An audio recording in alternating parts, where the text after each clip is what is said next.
One sneeze turned an entire mountain into gold? From the pages of an ancient alchemy tome comes a story unlike any other. I made a potion to clean floors. Why is there a dragon in my living room? I just blinked. Why are they all dust? This is just the first chapter. Watch the full madness unfold. The tale started with a monster's roar resounding from the depths of the forest. Laffy, a girl with red hair, swiftly cleaved the beast in two, yet something weighed on Laffy's mind. She had a friend named Wraith who, upon seeing her wounded, applied a rare elixir to her injury. Laffy chided him for wasting such a valuable potion on a minor scratch, but Wraith, puzzled by her reaction, noted he could simply craft more. Wraith, an alchemist, was the source of Laffy's concern. Elixirs, capable of healing any injury, were incredibly rare, with only a few alchemists able to produce them after years of effort, often without success. Even purchasing one was nearly impossible, as a lifetime of work might not yield enough gold. Once, Laffy tried to buy an elixir with all her savings, only to learn the sole vial available was reserved for a noble. Desperate to obtain the elixir for her sister, Laffy pleaded with the seller, offering to do anything. But he refused, stating his business priorities. Dejected, she turned to leave and collided with a frail man who collapsed against her. Concerned, she asked if he was okay, and his stomach responded with a loud rumble. When Laffy brought food to the man, who was Wraith, he gratefully revealed he was an alchemist. To repay her kindness, he offered to create anything she desired through alchemy. She impulsively requested an elixir but doubted his ability, considering his starved state. To her astonishment, Wraith agreed and handed her a genuine elixir. Stunned, Laffy questioned where he obtained it, and Wraith casually admitted he made it.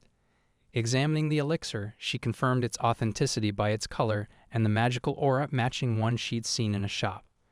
Laffy offered to pay any price for it, overwhelmed by its value. Wraith reminded her it was a gesture of thanks for the bread she'd given him. Still eager to help, she asked if he needed assistance selling potions. As they walked, he explained it was his first time in the capital, and that his wallet had been stolen, leaving him broke. Laffy led Wraith to the Adventurers Guild, where they stepped inside. The guild buzzed with interest in Laffy, an S-ranked adventurer. Wraith, curious, asked if she was well known, and she replied that fame was unavoidable at her rank. At the counter, the receptionist, Amelia, greeted Laffy warmly. When Wraith introduced himself, Amelia teased if he was Laffy's boyfriend. Flustered, Laffy clarified she'd only helped Wraith after finding him near collapse, her vehement denial slightly offending him. Wraith then explained their purpose, placing an elixir on the counter to sell. Laffy was floored. Alchemists toiled their entire lives for one elixir, yet Wraith produced two as if it were trivial. Her curiosity about Wraith deepened. Amelia verified the elixir's authenticity and questioned if he was sure about selling such a treasure. Nonchalantly, Wraith revealed 4 more elixirs, claiming he had plenty, prompting a loud reaction from Amelia that drew the guild's attention. Laffy, alarmed, pulled Wraith toward the exit and demanded an explanation. Wraith, confused, dismissed the fuss, saying they were just elixirs he'd made. Laffy insisted his alchemical skill was extraordinary and warned that dangerous people might target him if they learned of his talent. She urged him not to sell his elixirs, but Wraith protested, explaining he had nothing else to sell. Unable to devise an alternative, Laffy decided he'd stay at her house that night, feeling responsible for halting his sales. Wraith, unbothered, was simply glad to have a place to stay, even if it was with a girl. At Laffy House, Wraith was astonished by the size of the residence. Laffy arrived with a young girl, introducing her as her younger sister, Sylvia. Laffy offered to prepare tea, but when Sylvia volunteered to help, Laffy insisted she rest to avoid worsening her health. Sylvia quietly took a seat across from Wraith as Laffy went to make the tea. The quiet atmosphere grew awkward, and Wraith wondered what to say. Sylvia expressed her gratitude, and when he asked why, she clarified that he had given her sister a precious elixir. He replied that Laffy had helped him first, so he owed her thanks. Still, Sylvia insisted on thanking him. Sylvia explained that Laffy worked tirelessly for her benefit. Confused, Wraith learned from Sylvia that Laffy was desperately searching for a cure for her illness. Wraith realized why Laffy seemed so driven. He told Sylvia she had an amazing sister, and Sylvia beamed, agreeing that Laffy was the greatest sister in the world. This made Wraith chuckle, as Sylvia initially seemed so mature. She revealed she was only 15. Wraith wished her a speedy recovery, and Sylvia smiled. Laffy, overhearing from behind the door, smiled too. The next day, Wraith decided to craft potions. When Laffy asked why, he explained that since she told him not to sell elixirs, he opted to make potions instead. Sylvia inquired how long potion making typically took. Laffy estimated an hour per vial, depending on the potion. Wraith, however, said a medium-quality potion took him just seconds. Laffy pulled Sylvia aside, warning her not to believe him, as only someone as unusual as Wraith could make a potion that fast. As they bickered, Sylvia giggled, calling Wraith an odd person. Wraith opened his bag, pulling out ingredients, and allowed Laffy to observe. They watched as he closed his eyes, concentrated, and recited extract, purify, set components, sublimate. In an instant, the potion was complete, just as he said. The sisters were amazed by their first glimpse of alchemy, which was perfect. To Wraith, though, it was routine. Unaware of his skill's value, he aimed for a medium-quality potion but produced a high-quality one. He held back slightly, but realized making many such potions could solve his financial worries. Sylvia remarked that she now understood her sister's earlier comments. Later, at the Adventurers Guild, Wraith greeted Amelia loudly, apologizing for the previous day and offering to sell something new. He presented the high-quality potion and asked if she'd buy it. Amelia agreed but wanted to discuss the prior day first. Laffy suggested they save that for later. Amelia offered 3 gold coins for 15 high-quality potions, far exceeding Wraith's expectations. She noted that with monsters appearing more often, potions were in short supply. Relieved, Wraith looked forward to staying at an inn. He asked Laffy what she was up to, and she mentioned it had been a while since she took a guild request. Requests varied, including herb gathering, monster extermination, or non-combat tasks like finding lost cats or making potions. After hearing Laffy's details, Wraith smirked, second-guessing her choices. She chose to sign up as an adventurer, finding it appealing and noting the rewards offered. Laffy considered the risks. If a request for elixirs or something impractical came up, Wraith could be revealed, so she resolved to monitor him closely and intervene if needed. Amelia informed Wraith that he now had a rank, and even without taking on extermination tasks, he could advance to rank D. Laffy suggested he take requests unrelated to alchemy, but Wraith's top pick was an alchemy-related one. She proposed a cat-related request to sway him, yet he seemed set on his choice. Amelia cautioned that the alchemy request wasn't a wise choice, as the client was peculiar, and no one had succeeded in fulfilling it, making it an unwise pick. Still, Wraith ignored both her and Laffy, insisting on taking it. Amelia checked if he understood her warning, and he confirmed he did, but found the challenge intriguing. Wraith arrived at the client's house, recalling Laffy's concern for him. He felt driven to complete the request smoothly to ease her worries. He knocked, announced he was there for the request, and a young girl greeted him, instructing him to follow her to begin immediately. Wraith assumed the girl was just assisting, but she clarified that she, Daisy, had posted the request and was around his age. He apologized for thinking she was younger, and she sharply told him to be quiet and follow. They entered a room where Daisy explained he'd be extracting and purifying herbs for her. Daisy described extracting as distilling herbs into a liquid with their properties and purifying as removing impurities from that liquid. She urged him to process as many as possible, leaving with a sly, menacing smile that made Wraith feel the weight of the task. Wraith began, and his efficiency and precision were at least 50 times better than an average alchemist's. After some time, he wondered if he'd done enough, but kept going as Daisy had instructed, ultimately completing his first request with ease. Hoping to earn Laffy's praise and prove he could handle such tasks alone, Wraith pressed on. Later, Daisy, noticing the late hour, checked if he was slacking. She opened the door, casually offering a brief break if he needed it. Daisy was shocked to see the room filled with processed herbs, all made from the ingredients provided. She shouted, demanding to know how he'd done so much so quickly. Wraith calmly said he just used standard alchemy. Infuriated, Daisy insisted that normal didn't account for his speed. Still shouting, Daisy demanded he explain his method. Wraith demonstrated, effortlessly extracting and purifying herbs, leaving Daisy trembling as he treated it like routine alchemy. Overwhelmed, she fainted. When she awoke, she was lying on Wraith, startled by their closeness. Realizing their position, Daisy slapped Wraith and, blushing, scolded him, saying such closeness was for someone you love. Wraith apologized, explaining he couldn't leave her unconscious on the floor. Daisy accepted his reasoning, then surveyed the room to confirm the incredible work wasn't a dream. She praised Wraith's genuine talent and wondered why he wasn't more well known. He explained that he had only recently arrived in the capital, having spent his time before that studying alchemy in a rural area. Daisy, intrigued by this, asked Wraith for a favor. She invited him to visit occasionally to assist her and requested that he teach her alchemy as well. Wraith was caught off guard by the request. He had never taught anyone before, but the idea intrigued him, so he agreed. Daisy presented him with a request form, which he signed. He promised to deliver it to the guild immediately and then departed. Thus, Wraith completed his first guild request, unexpectedly committing to teach Daisy alchemy.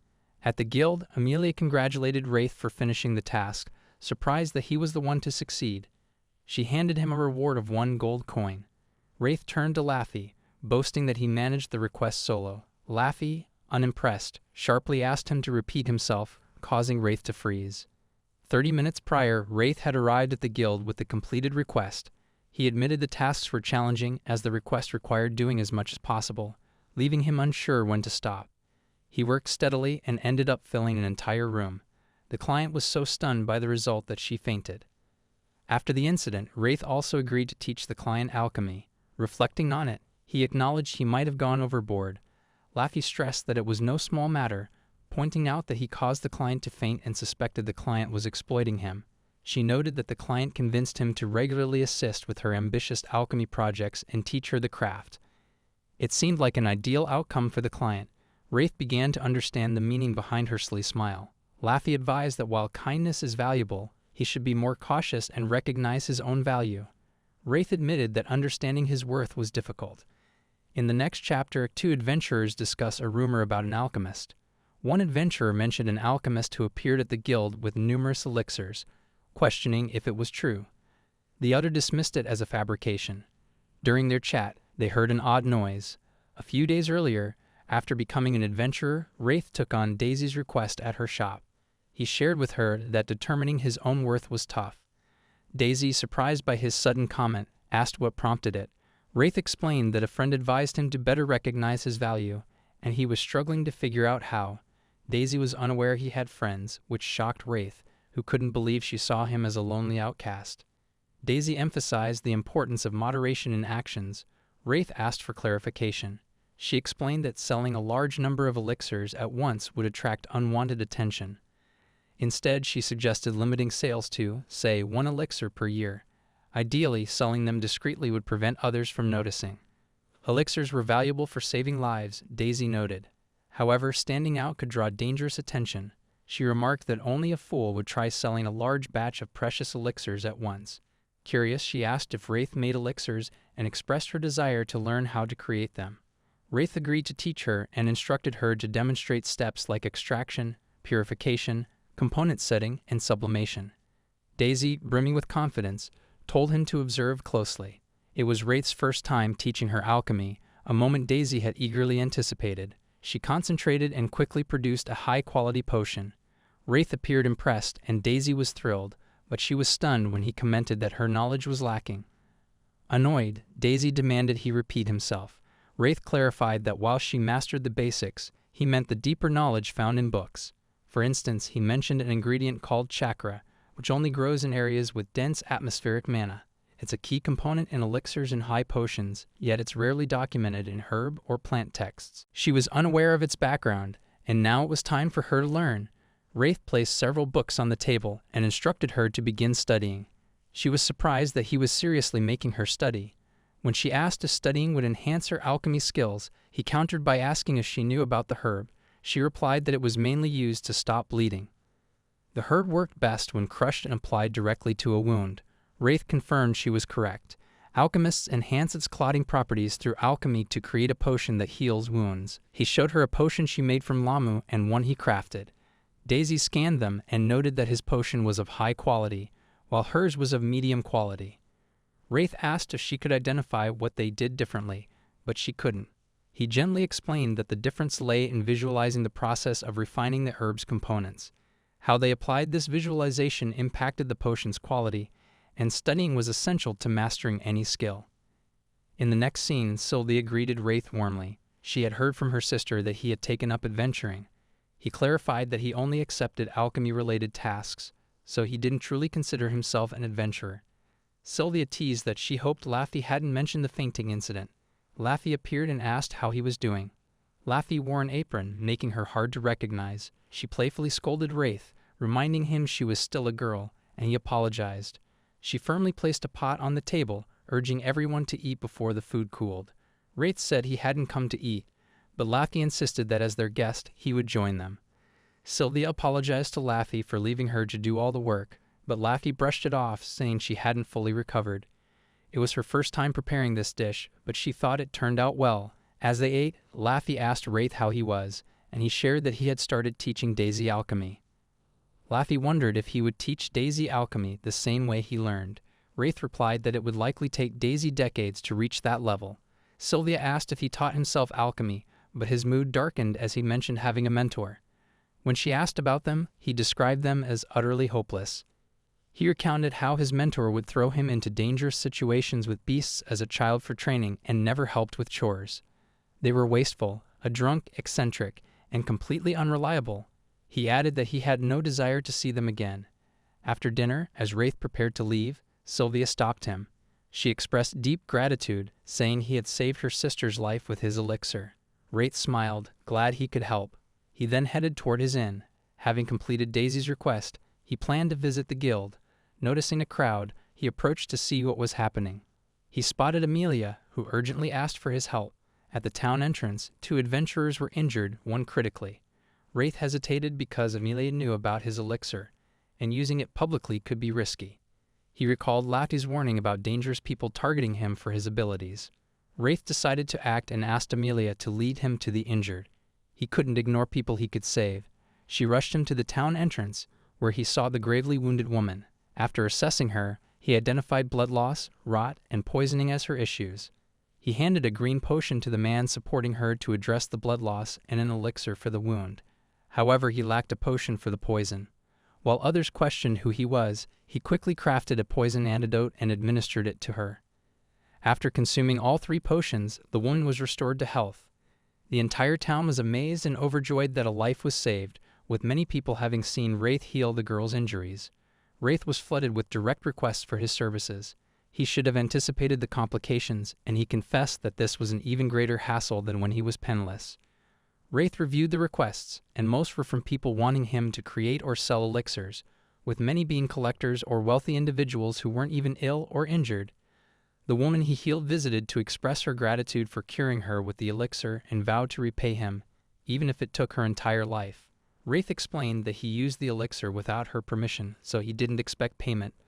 But she insisted on doing something for him, so he asked her to assist him if he ever needed help. She agreed and left the room.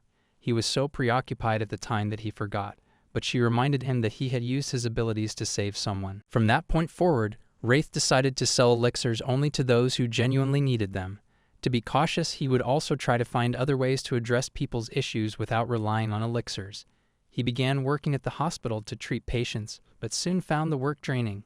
He had nearly cleared the backlog of requests, but his ingredient supply was running low, meaning he might need to return home for the first time in a while to restock, or he wouldn't be able to take on more requests.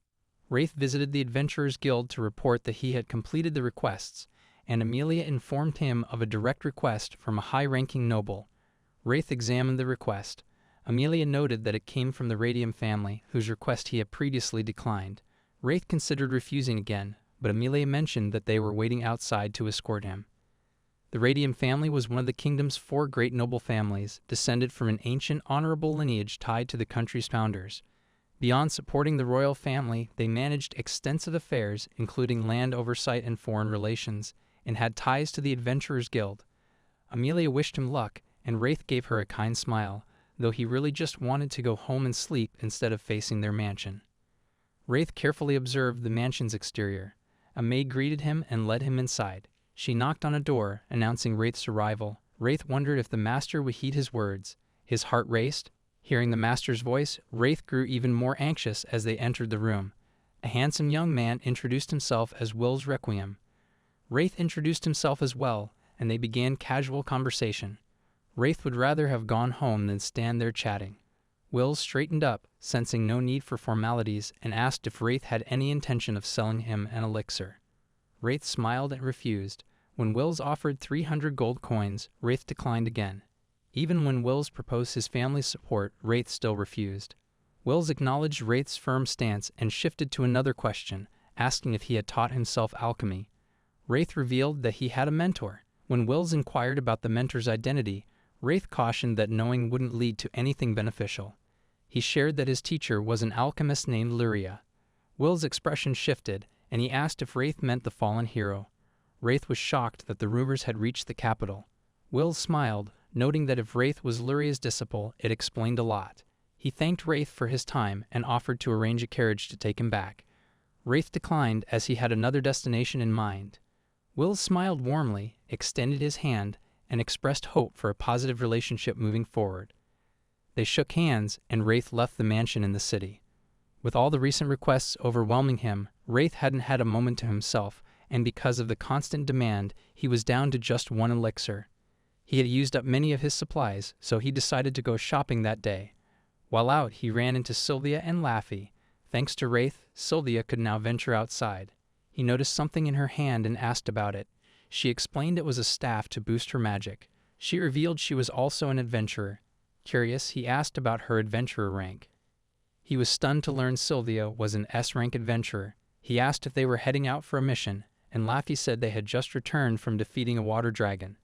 In this world, monsters were ranked by strength, with SS being the highest and F the lowest. Even the weakest dragon was at least S rank. A single dragon could wipe out an entire nation. Realizing this, Wraith thought that although Sylvia called him the abnormal one, she was doing some extraordinary things too. Their chat ended, and the girls headed to Daisy's place. As they walked, Sylvia wondered about Wraith's origins and whether he had always been alone. He reminded her he had a mentor, so he wasn't alone.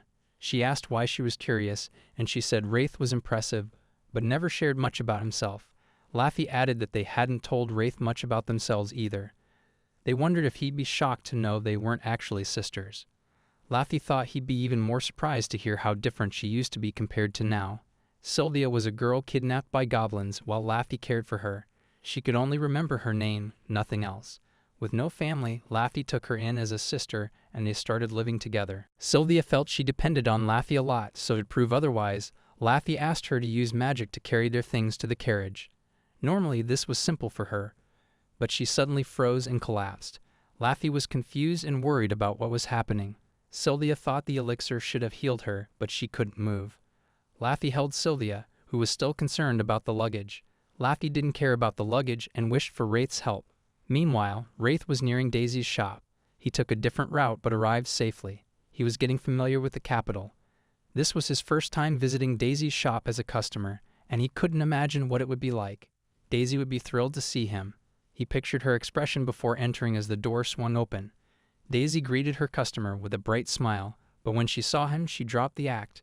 She remarked it was rare for him to visit without her requesting something. He explained he was low on ingredients and needed to restock. Daisy noticed he was busy saving people with his elixirs and other work. She asked why he kept consulting her and urged him to recognize his own value. This was a tougher issue than it seemed. Wraith gathered the ingredients he needed. Daisy told him it was 2 silver coins and smiled at him like he was a regular customer. Wraith admired her professional customer service smile. Daisy asked what he planned to make with the ingredients, and he said he was considering an ointment. She warned that making such things could upset the herbalists, and if an alchemist like him made better medicines, they'd lose their jobs. Wraith was fine with that. He'd heard his mentor was also disliked by herbalists.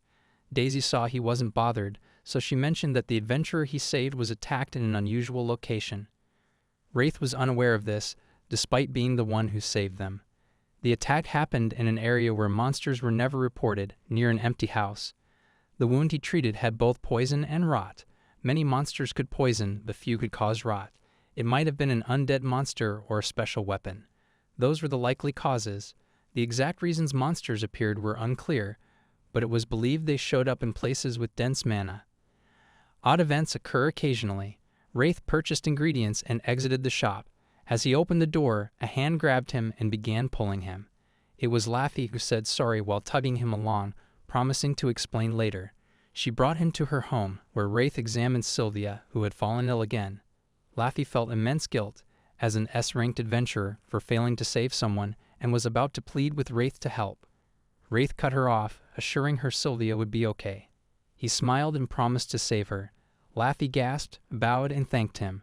Wraith explained that Sylvia couldn't move due to a condition called magic crystal disease. Magic crystal disease caused magical energy to crystallize inside the body, paralyzing the affected person. The elixir Wraith had given Sylvia only slowed the disease, not cured it. It was his first encounter with this illness, but he could create a potion to treat it. The issue was that he lacked the necessary ingredients. Laffy offered to collect the ingredients, but Wraith noted she didn't know the herbs. He proposed she accompany him to his house, where monsters roamed but the needed ingredients grew. Laffy eagerly agreed to assist. The crystallization was only in Sylvia's hands and feet, and it would take roughly 7 days to reach her heart. Wraith informed Laffy that Sylvia had about 7 days before the disease became life-threatening, so they had some time. They planned to leave the next morning. Until then, Wraith had preparations to make and went home. Laffy stopped him to express her gratitude. Wraith smiled and worked in his laboratory at home. Wraith combined a poison antidote with an ointment and blended a monster-repelling potion with a healing one. Finally, he removed his ring and placed it on the table. The next morning, Laffy arrived with a carriage. They boarded it and set off to gather the herbs Sylvia needed. Wraith asked if someone was caring for Sylvia. Laffy replied that Amelia was watching over her. Wraith figured Amelia was likely helping for Laffy's sake. Laffy must have humbly begged her to do it. He couldn't think of anyone better to care for Sylvia now. After examining Sylvia, Wraith had a question. He noted that magic crystal disease originated in the Northeast and wasn't something Sylvia would catch in the capital. Wraith asked if Sylvia had ever been to the Northeast. Laffy said she hadn't, not since they met. Laffy admitted they weren't biological sisters, as she had rescued Sylvia after she lost her memories and with no family, took her in. Wraith listened attentively. Laffy spoke those words so casually. Yet making such a choice when Laffy was even younger was no small matter. Given Sylvia's memory loss, she might have come from the Northeast originally. Laffy vowed to remember that and asked where Wraith's house was. Wraith lived in a small wooden house farther along the road they traveled. Living in a forest was uncommon, but that house was where Wraith's mentor raised him until she vanished mysteriously one day. Wraith still wondered about his mentor's whereabouts. They suddenly came across an injured man in the forest. Wraith treated him, and the man asked if they were heading into the forest. When they confirmed, he advised against it. The man explained he'd been attacked by a monster, a blood wolf, and narrowly escaped alive. Laffy asked about the monster, and after thanking the man, they explained they had reasons to continue. Soon they reached the forest where Wraith lived. They began walking, as monsters made it unsafe to continue by carriage. To stay discreet, they proceeded cautiously. Wraith warned Laffy of possible monsters. As an S-ranked adventurer, Laffy was fully alert, ready for combat at any moment, her eyes scanning everywhere. They were halfway to his house without encountering any monsters, but Wraith expected one to appear soon. A cold sensation hit his head, and Laffy warned him just before an explosion occurred. Wraith narrowly dodged the attack from a C-rank blood wolf, and it wasn't alone. They were surrounded. Despite the danger, Wraith remained calm, admitting he was used to such situations, though inwardly terrified and eager to flee. Laffy, hearing his desire to escape, began attacking the wolves, planning for Wraith to run and hide while she held them off. She explained that even she couldn't fight so many while protecting him. Wraith, worried for her, was reminded of her strength as she sliced through the wolves. He fled, feeling useless as he searched for a hiding spot while Laffy battled the blood wolves. Wraith felt pathetic as he hid. Suddenly, more blood wolves appeared, and he ran from them. They were numerous and fast, so he used a potion meant to repel animal-type monsters. Confident it would work, he threw it, but the wolves only sniffed it, paused, and resumed chasing him. Running at full speed, he wondered why the potion failed, concluding their sense of smell was dulled. He splashed the potion into their eyes, a homemade dye that should temporarily blind them. Then he threw something to impair their hearing, neutralizing their senses of sight and sound to throw them off. Exhausted but urgent, he needed to find Laffy. A crash from the tree he leaned on startled him, while Laffy, having defeated the wolves, began searching for him. Hearing a suspicious sound, Laffy rushed toward it, sensing trouble. Wraith, cursing his luck, fled from a burning skeleton.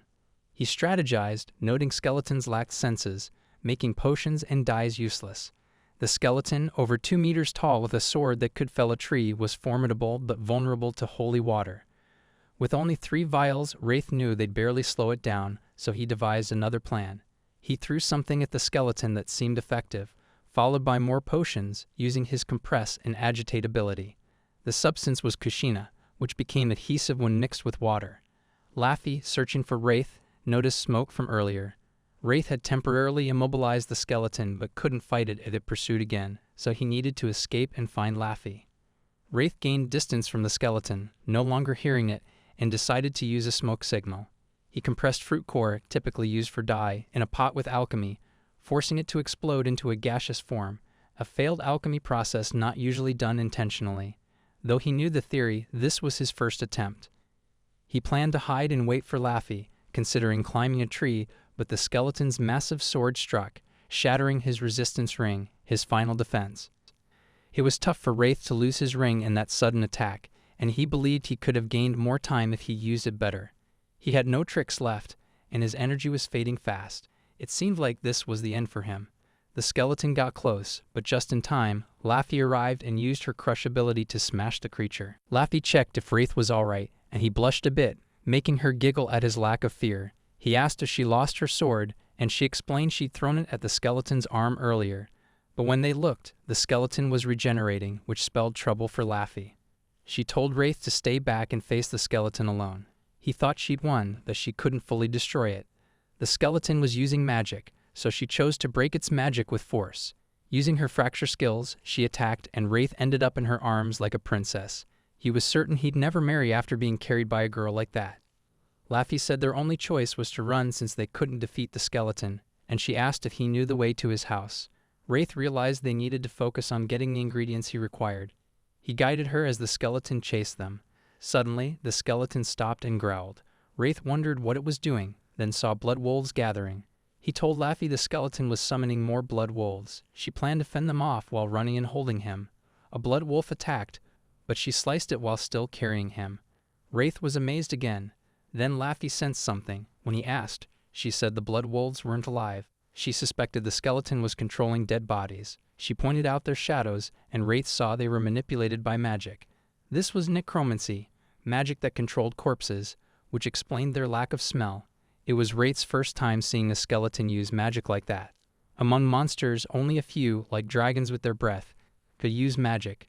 Controlling corpses was a skill usually only powerful mages had.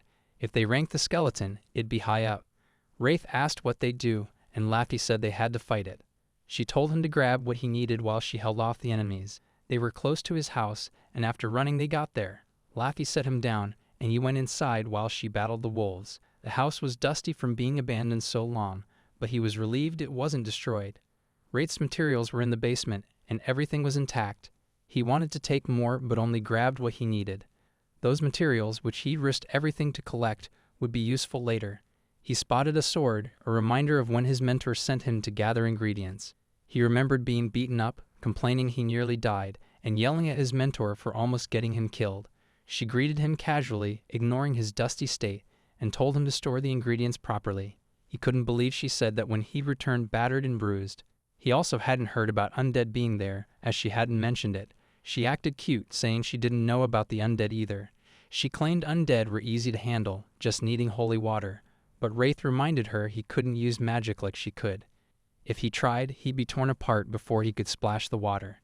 She teased that he'd be more like a fillet than minced meat, which wouldn't matter if he was dead. Then she offered him a sword as a gift, one she'd made long ago but never used. The sword was highly effective against undead creatures, but Wraith lacked swordsmanship skills. Returning to the present, he grabbed the sword, hoping his unreliable mentor might offer some guidance. He considered giving the sword to Laffy, but as soon as he stepped out, his house collapsed. Laffy rushed over in a panic, checking if he was okay. Wraith shouted at her, furious about losing all the ingredients he had worked so hard to gather. He handed her the sword, suggesting it could defeat the enemy, though he admitted with little confidence that he hadn't crafted it. The sword was lightweight, and when Laffy struck a skeleton with it, the skeleton couldn't regenerate.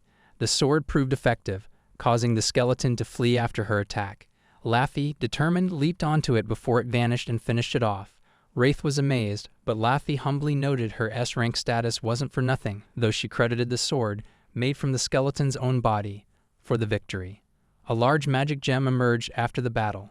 These gems, crystallized magical energy, were key materials for magical devices, often found in powerful monsters where they serve as an energy source. Wraith had never seen one before, though he'd always dreamed of using one in his alchemy. Such gems were rare and not easily traded, so this was his first chance to obtain one. Acquiring both the gem and the ingredients they sought was a great success, but Wraith was devastated by the loss of precious materials buried in his ruined house. The loss was heartbreaking, but irreversible. Having defeated the skeleton and secured their target ingredients, they needed to return home quickly. 2 days after Sylvia's collapse, Laffy and Wraith reached the capital, with only 5 days left to treat Sylvia.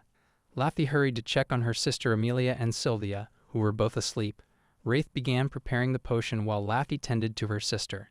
Sylvia's magic crystal disease stemmed from magical energy crystallizing in her body, so Wraith planned to create a potion using monster ingredients to absorb that energy. The monster Avito was an SS rank creature from the north, known for consuming others' magical energy. Contact with it could drain energy, and there were cases where handlers lost control, were drained, and died. Handling Avito required magic isolating gloves to avoid unconsciousness. Wraith's mentor had defeated these creatures for her experiments, and he used her leftovers. He rehydrated the Vito, added water, and heated it, purifying and sublimating it. Unlike standard potions, medicinal ones skipped certain components.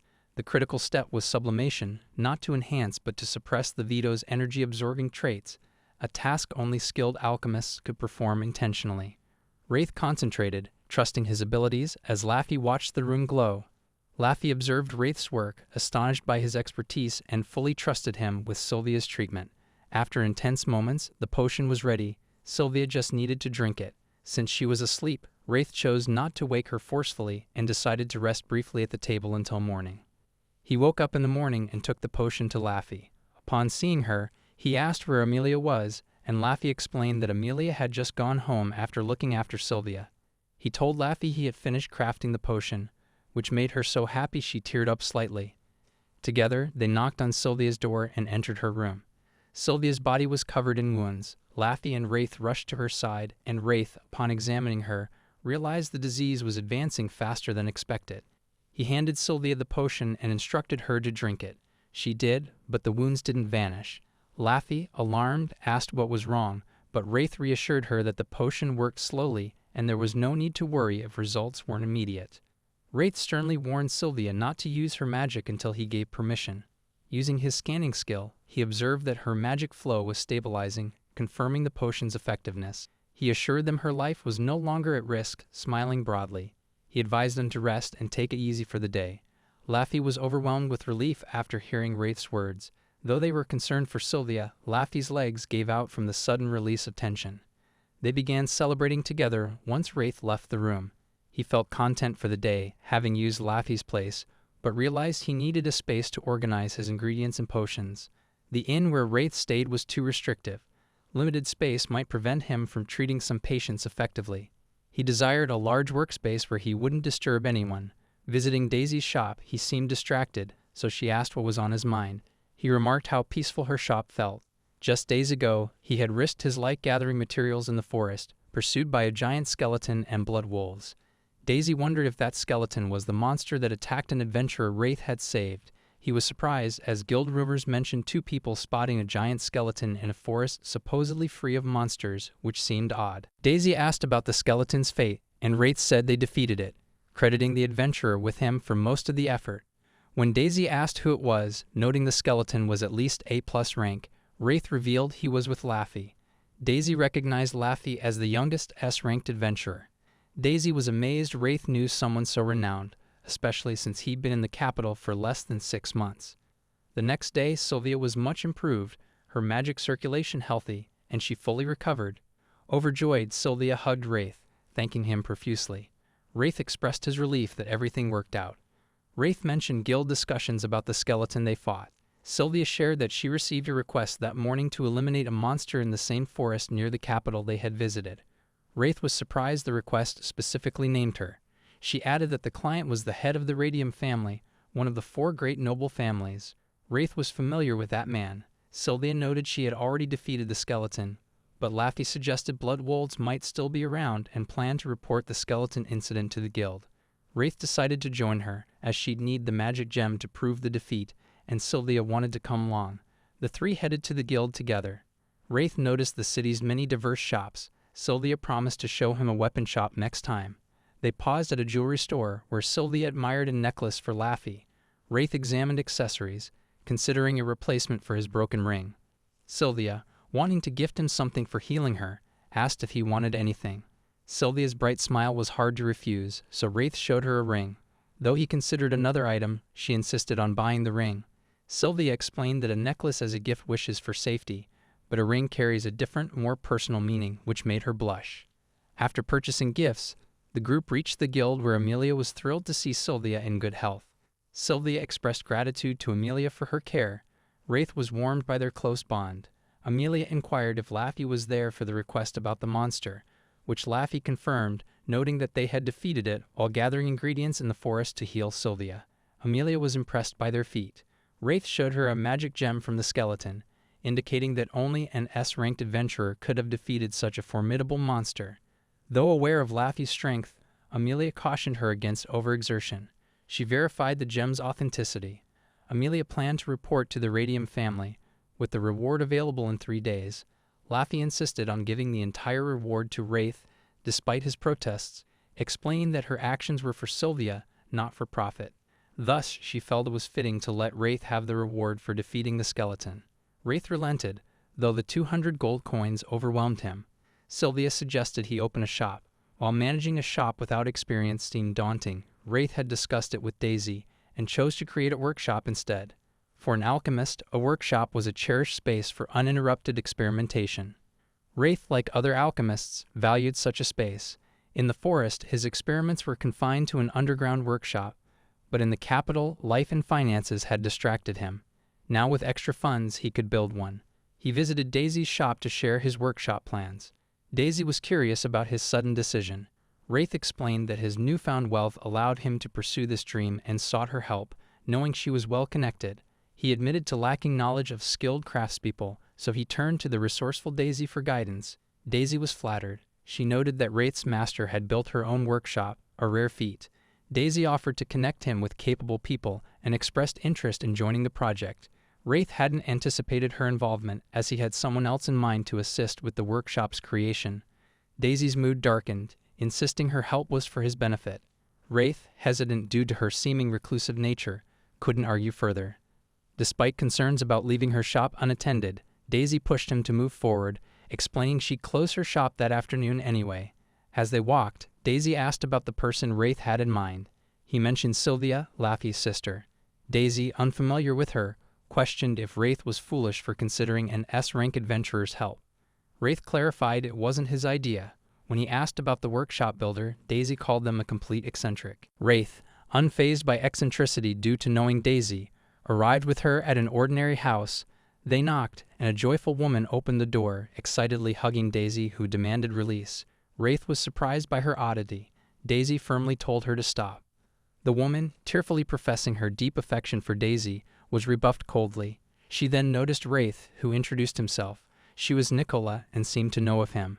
Wraith explained his desire to build a workshop, and that Daisy had recommended her for the task. Nicola was pleased that Daisy supported Wraith's request to create a workshop and asked if it would be his first, pulling out some paper. Wraith explained he'd held one before and knew what was required, but this time he wanted to set it up in the 2-story building where he lived. He mentioned he already had a prototype for the workshop and wanted to design it based on that. His budget was 200 gold coins, though he could stretch it slightly if needed. Nicola noted that this budget offered many possibilities and asked what Wraith intended to use the workshop for.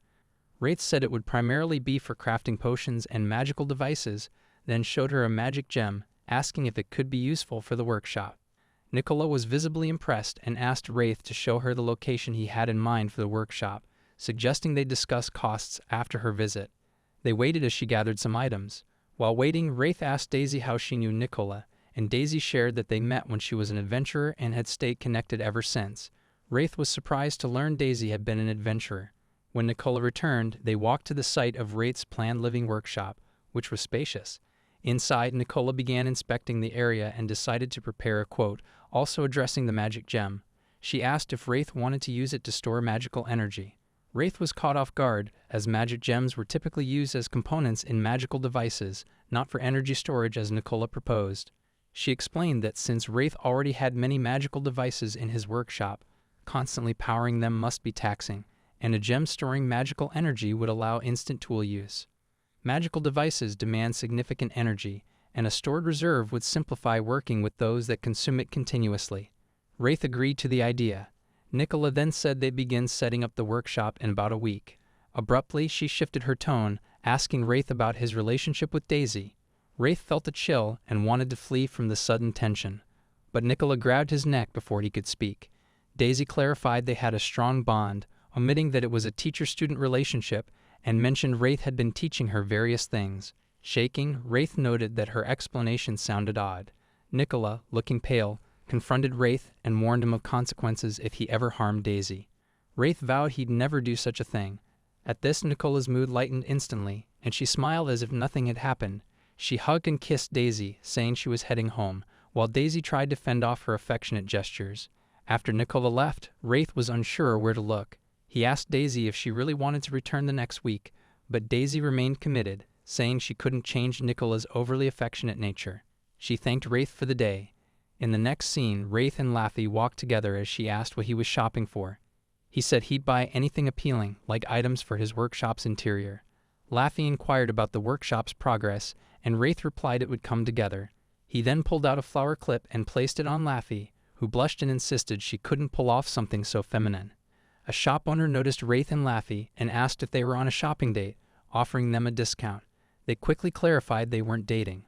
Wraith began purchasing items he wanted, while Laffy waited for him to finish so they could get ingredients for dinner. He asked if there was anything Sylvia and Laffy liked. Laffy said she had no specific preferences, but Sylvia enjoyed sweet foods. When Wraith commented that girls Sylvia's age often like sweets, Laffy noted how old he sounded.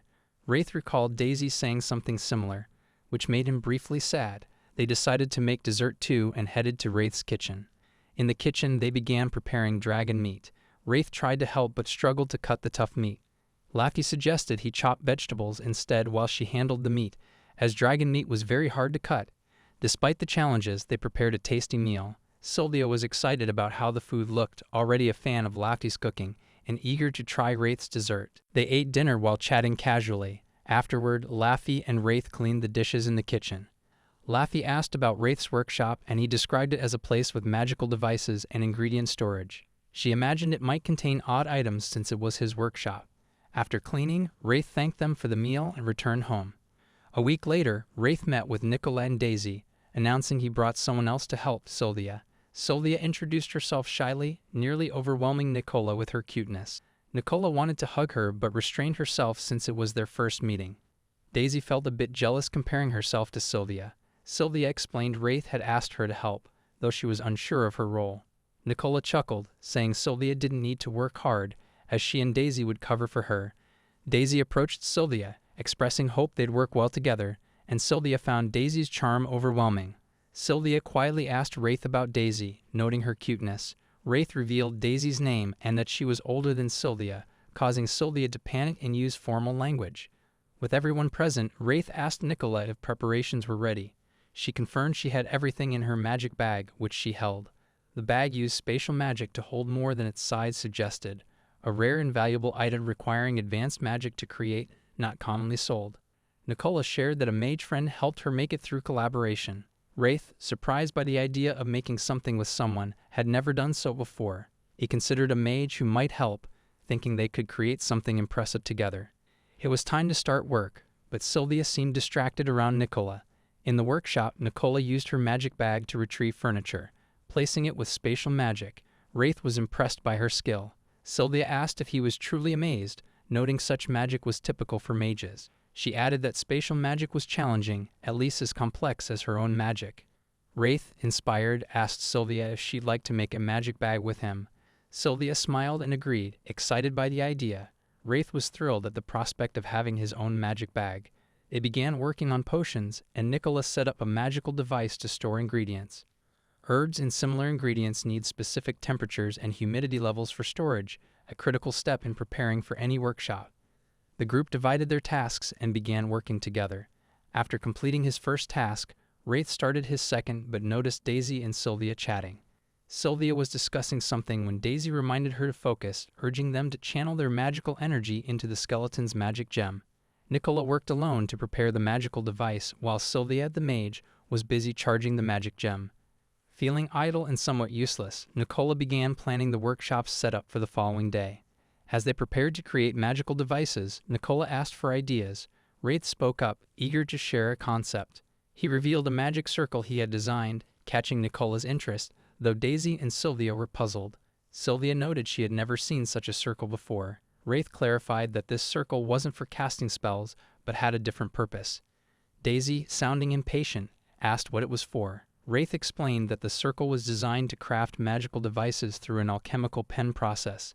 By infusing the circle with a desired magical effect, he could transform accessories into magical devices. He planned to power the circle with energy from the magic gem, which could also speed up the creation of these circles. Normally, magic circles are single-use and become ineffective after creating a magical device, requiring a new circle to be drawn for each device. However, Wraith suggested that a constant energy supply from a magic gem could change this, making the circle reusable. With a steady flow of magical energy, the circle could become permanent and reusable, though it would consume significant energy. Fortunately, they had a skeleton's magic gem, infused with an S-ranked mage's power. Nicola thought Wraith's idea was promising but needed time to study the unfamiliar circle. Daisy and Sylvia remained confused as Wraith and Nicola wrapped up their discussion. Wraith apologized for excluding them and asked Sylvia if she wanted to create the magic bag they had discussed earlier. He wanted her to enchant a bag with special magic, based on Nicola's instructions, though he was concerned about the risk of failure. Wraith collected the necessary materials: veto fluid, a bag, and a brush.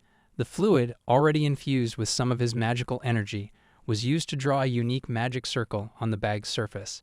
As it was his first attempt, the process was challenging and Daisy and Sylvia waited patiently.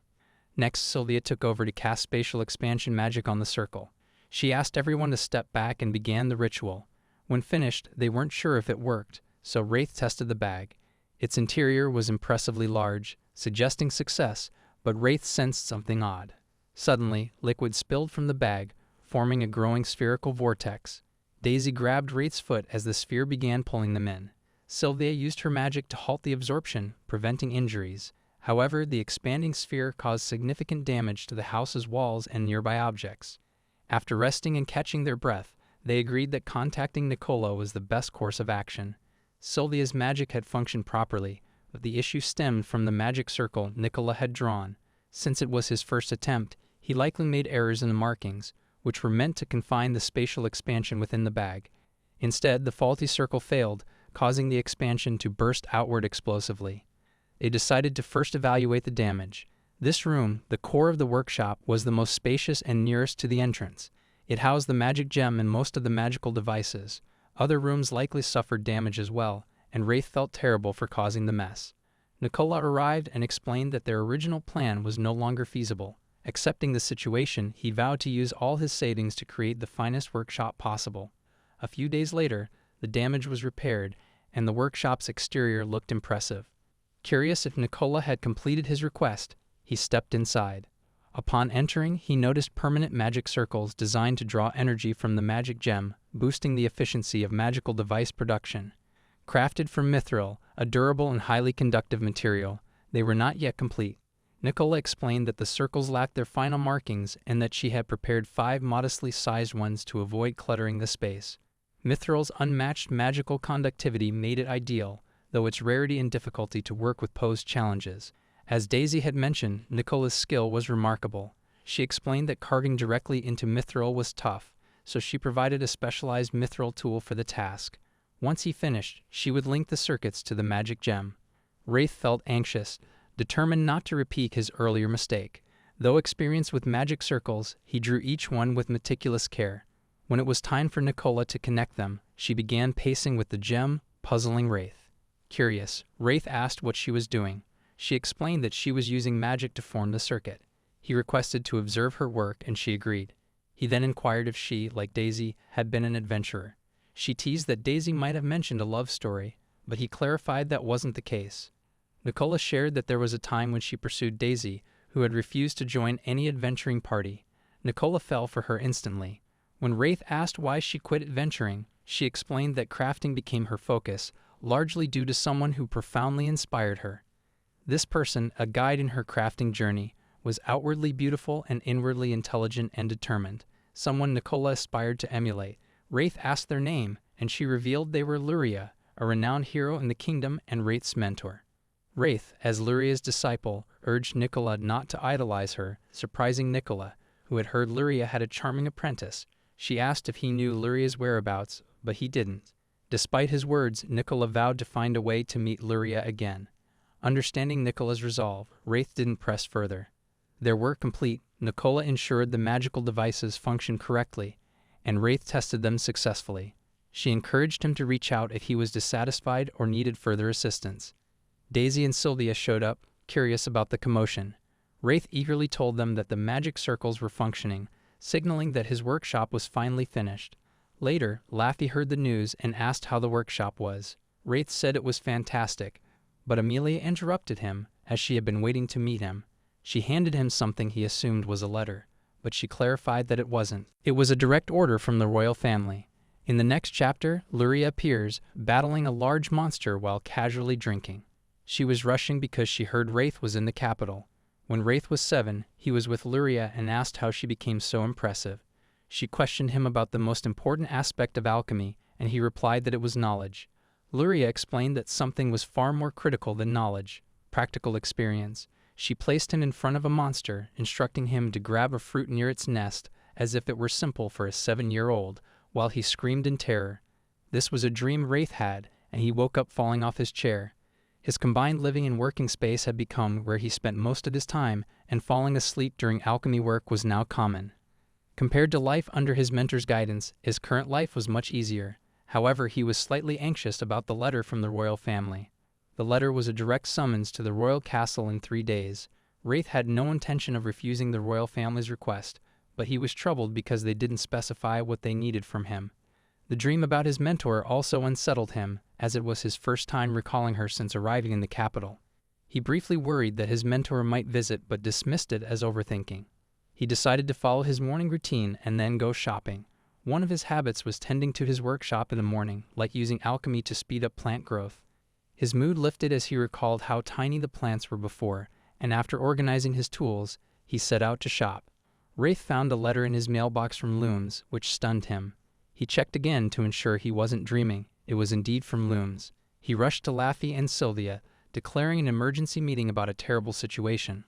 Laffy asked if it was about the royal family's request, but Wraith said it was something much worse. The girls were excited, but when Wraith revealed that his mentor was coming, they just laughed. Laffy, confused, asked if they should plan a party, but Wraith panicked, saying he needed to flee immediately. He was terrified because she knew his address, and he feared his peaceful life was at risk. Laffy told him to relax, noting that his mentor was clearly unusual, but questioned if he needed to go to such extremes to avoid her. Wraith insisted that a reunion would be heartwarming only if the mentor and disciple had a good relationship, but his mentor was awful and lacked common sense. Laffy pointed out that his mentor wanted to see him, so he could just meet her. Wraith countered that when he lived with her, he had to cook every meal, clean everything, do all the laundry, and constantly face life-threatening situations. He refused to return to that nightmare. Luria suddenly appeared in the room, greeting Wraith, and her presence was so strong that even 2 high-ranking mages noticed her, making the atmosphere tense. Wraith, flustered, said he had urgent business, but Luria grabbed his shoulder, sat beside him, and remarked on how long it had been since they last met. Noticing Laffy and Sylvia, Luria teased Wraith, asking if he was the type to charm cute girls and if they were his girlfriends. Wraith clarified they were just friends, scolding her for being rude to strangers and joking that her attitude was why she was still single. Luria paused, then grinned, claiming something was on his face before flicking his nose. With just one flick, Wraith was sent flying like a feather, leaving the girls stunned by Luria's strength. Laffy asked who she was, and Luria's demeanor shifted as she introduced herself as Wraith's mentor, the legendary Mimi. Laffy and Sylvia introduced themselves in return. Wraith questioned why she was in the capital, and Luria explained an acquaintance had a task for her, pulling a letter from the royal family out of her clothing. Wraith was surprised she had human connections, and Luria admitted she had ties to the royal family but disliked their fallen hero nickname for her, all while praising Wraith. Sylvia, realizing something, asked if she was the Luria James who repelled a dragon horde attacking the capital and aided its reconstruction. Minnie was impressed a young girl knew her, as she was renowned as the greatest mage. Wraith asked Laffy if this was true, and she confirmed it, adding that Luria's demand for compensation, free drinks at every establishment, was exorbitant. Wraith, knowing Luria cared little for money, wondered if they had the wrong person. Laffy explained Luria demanded free drinks across the capital, draining every bar for 3 days and nights, delaying reconstruction celebrations. Wraith knew it was her. Sylvia shared how Wraith saved her life, and Luria smirked at him. Wraith mentioned he received a similar royal request and asked if Luria would accept it. She said it depended on the task, as the letter only vaguely instructed her to come, making Wraith suspicious of why they concealed details from his mentor. Luria offered to teach Sylvia magic during their stay, delighting her. Wraith wanted to warn Sylvia not to get too attached, but seeing her excitement, he held back. He noted Sylvia's S-rank adventurer status meant she could handle even a dragon's nest. Luria planned to start training tomorrow, and Wraith excused himself. Laffy and Sylvia had their own task to attend to. Wraith asked Luria what she'd do next, and she, with no plans, decided to follow him. They went to his workshop, which she liked. Daisy, annoyed at Wraith's tardiness, asked who Luria was. Luria introduced herself, and Daisy asked if she was the fallen hero, which Luria confirmed. Daisy's intense stare made Luria nervous. Wraith asked Daisy if she had time, and she mentioned receiving a rare ingredient that would take longer to process. Daisy asked Luria's purpose, and Luria offered to help as an apology for delaying her disciple.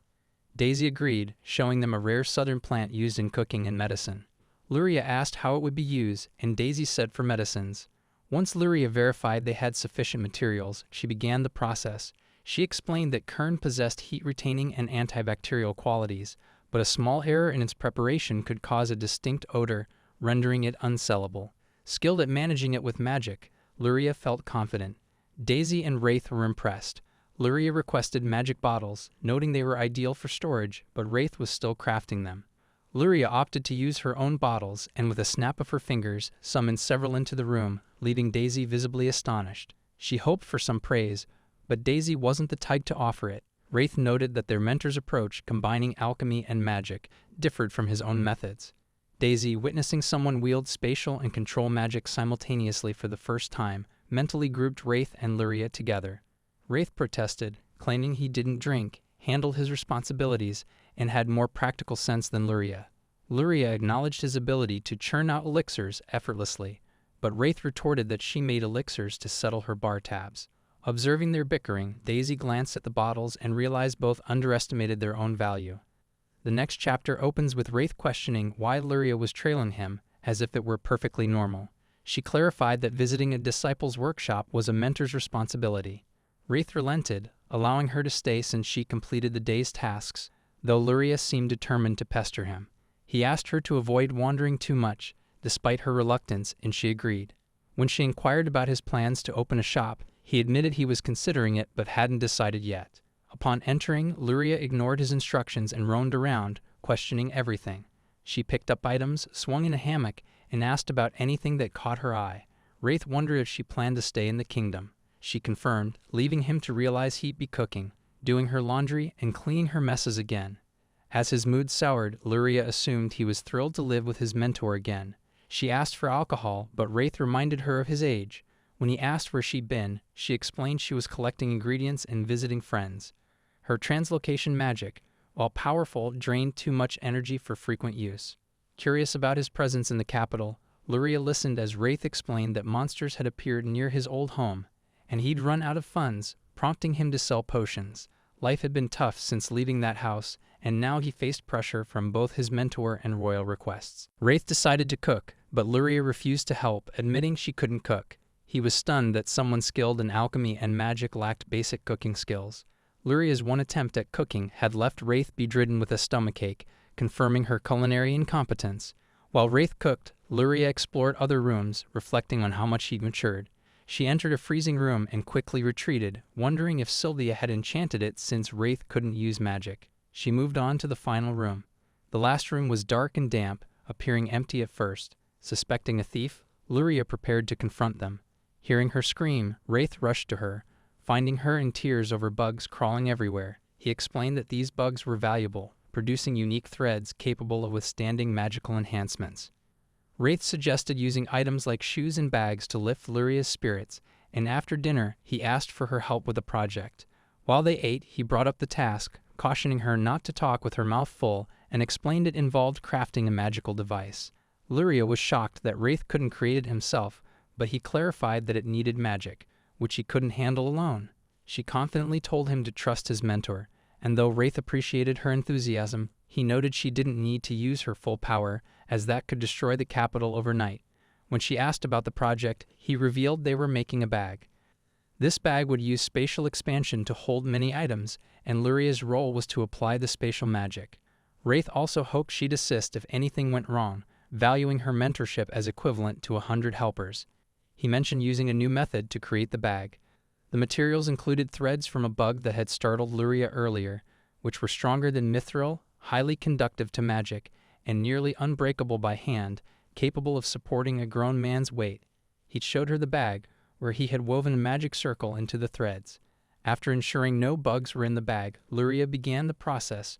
When she finished, Wraith asked if it worked, but Lorien was confident. He tested it by placing an item inside, confirming the bag's success. Luria expected a cheeky remark from him, but he simply thanked her, which moved her to tears, prompting her to ask him to join her for drinks.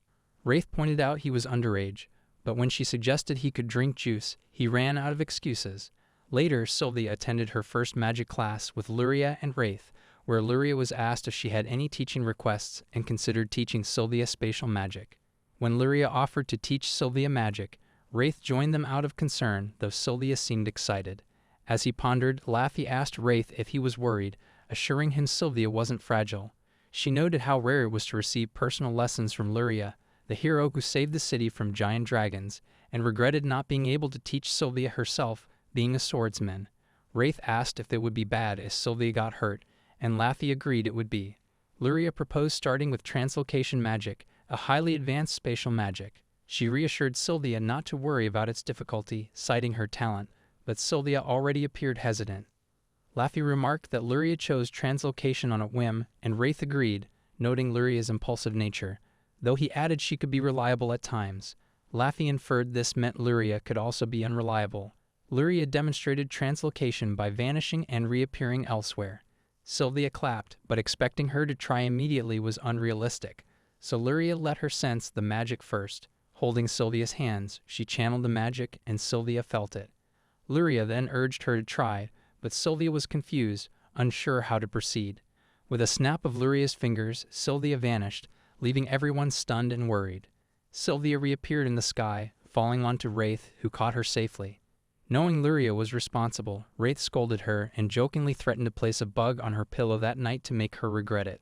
Luria asked Sylvia if she had sensed the magic during the experience, and Sylvia confirmed she had. She chose to practice there to hold on to that sensation. She explained that staying conscious of the link between her target coordinates was crucial as she cast her magic. They began by moving small items, like one of Wraith's potions. She handed the potion to Sylvia, who attempted to shift its location. Sylvia succeeded in moving the potion but accidentally shattered it. Luria noted that despite the minor damage, the translocation worked. She said a typical person couldn't have done it, and Sylvia just needed to concentrate on the connection. Without focus, it's easy to harm whatever is being moved. Sylvia wondered what would happen if she tried moving a person, and Luria casually replied they could split in two. That day's magic lesson ended with just one successful attempt. Laffy asked when they met, and Luria shared that she and Wraith met 7 years ago.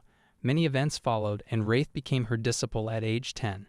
Sylvia remarked how incredible their meeting was, like a clash of gifted minds. Lorem revealed she already knew Wraith's parents. She never imagined they'd have a child as perfect for alchemy as Wraith. Sylvia was puzzled, so Wraith clarified that his parents were adventurers, strong enough to match Luria. But he inherited none of their combat skills. He lacked any of their talent for fighting. Instead, he had a unique gift for alchemy, which led Luria to mentor him. He admitted he might not have become her disciple if he'd known her true personality then. Sylvia shared how thrilled she was to meet Luria. Luria's friends approached the girls and whispered something that made them grin at Wraith. He asked what she said, and she revealed she told them that, despite his harsh words, he had a soft side. She shared that Wraith sent her a birthday gift every year, showing his kindness. That evening, Wraith returned home to find chaos, with Luria clutching a bottle of alcohol. Wraith tried to understand what happened earlier. Luria pleaded to drink just one bottle, insisting it was harmless. Wraith refused, but she persisted, reminding him she helped with his magic bag. He reluctantly agreed, but only one bottle during dinner. He felt uneasy, even though Luria was no stranger to drinking. He apologized to Sylvia in advance and started cooking dinner. Later, a loud noise interrupted, forcing him to check on Luria in the room where she was drinking. This leads to now. Wraith asked what happened, and Lafferty explained that Luria suddenly used her magic. The bottle of alcohol appeared untouched, but Wraith suspected she used translocation magic to drink from it directly while refilling it with water magic. Wraith told her to sit down and promised not to scold her for drinking. She denied being drunk. Laffy asked what to do, but before Wraith could respond, a wind began tossing everything in the room. It was Luria, casting magic even while intoxicated. Normally, magic demands intense focus, but she could wield it instinctively, relying on skills embedded in her body, risking destruction to the house. Sylvia managed to cancel her magic, and it worked, causing her to collapse. Wraith gave her a potion to help her recover. He decided he would never let her drink again. Laffy told Wraith to look after her while they tidied up. Wraith thanked Laffy and began pulling Lure Sims. Wraith had a plan and let Sims rest while he worked with Renee on something. The fruit was very soggy. He had intended to test it first, but time was short. Lorien had caused problems for Laffy and Sylvia, so Wraith hoped this would serve as an apology. He performed some alchemy, and the liquid began to rumble. The mixture seemed successful, so Wraith was pleased. He added a sadi last. It was his first time creating something other than a potion, but it went well. Returning to the room, he found it much cleaner. He presented his creation, explaining it was a gesture of gratitude. They asked what it was, but he chose to demonstrate. Wraith dimmed the lights, and the bottle glowed. The girls appeared to enjoy it. Liquefied Rena fruit shines in various colors based on the light. Soggy, a plant that soaks up magical energy from the soil, emits light and darkness. Combined through alchemy, they produce a stunning glow, highly valued in the kingdom. They thanked Wraith, but had to leave for a direct request, with business awaiting tomorrow. The Linford family, a prominent noble lineage, descended from a renowned herbalist who fought in a war over a century ago. Known for their magical talent and battlefield feats, they were exceptional. Due to their achievements, the Linfords became one of the kingdom's 4 great noble families. They consistently produced skilled herbalists and mages, safeguarding the land. Seth Linford, the eldest son, was being scolded by his sister Elisha for sighing, which she believed chased away happiness. Despite her urging, Seth remained downcast. Elisha encouraged Seth to smile, saying he looked better that way, and asked if he was thinking of Ada. Seth was indeed thinking of him, and was saddened by the lack of news. She then wondered if it related to their father's earlier talk about the royal family. Seth's silence confirmed her guess. Elisha told Seth she wanted him to lead the family, but not at the cost of his joy. Seth replied that he wasn't against taking on the role, but if he stepped away, the duty would fall to Ada or his younger brother, who surpassed Seth in both herbalist and wizard skills. He believes he has a stronger chance to lead the family than Seth, and feels resentment toward him. However, taking over the family requires inheriting the territory. This means one must stand out not only in skills, but also in character. Despite his remarkable skills, his flawed personality made him far from the ideal choice to lead the family. Elisha told Seth that their father was considering him as the successor, so things should go smoothly if everything works out. Seth replied that depending on the outcome of this situation with the royal family, even the established line of succession could be changed. Recently, a direct command from the royal family arrived, and though Elisha didn't know the details of the letter, she was aware that 2 individuals were selected to carry out the order. Seth said he would do his best, but he admitted that Ada had greater skills than he did. He remarked that if only he were more capable than Ada, they wouldn't be facing this issue now. Elisha tried to explain, but Seth cut her off, saying it would be okay, and that he'd figure something out. Elisha hoped nothing bad would happen. Seth playfully teased her before heading to see their father. He felt guilty for causing Elisha so much worry. As he entered the hall, he saw Ada, who spoke to him in a mocking tone and suggested they meet their father together. Seth couldn't say no, and they began walking.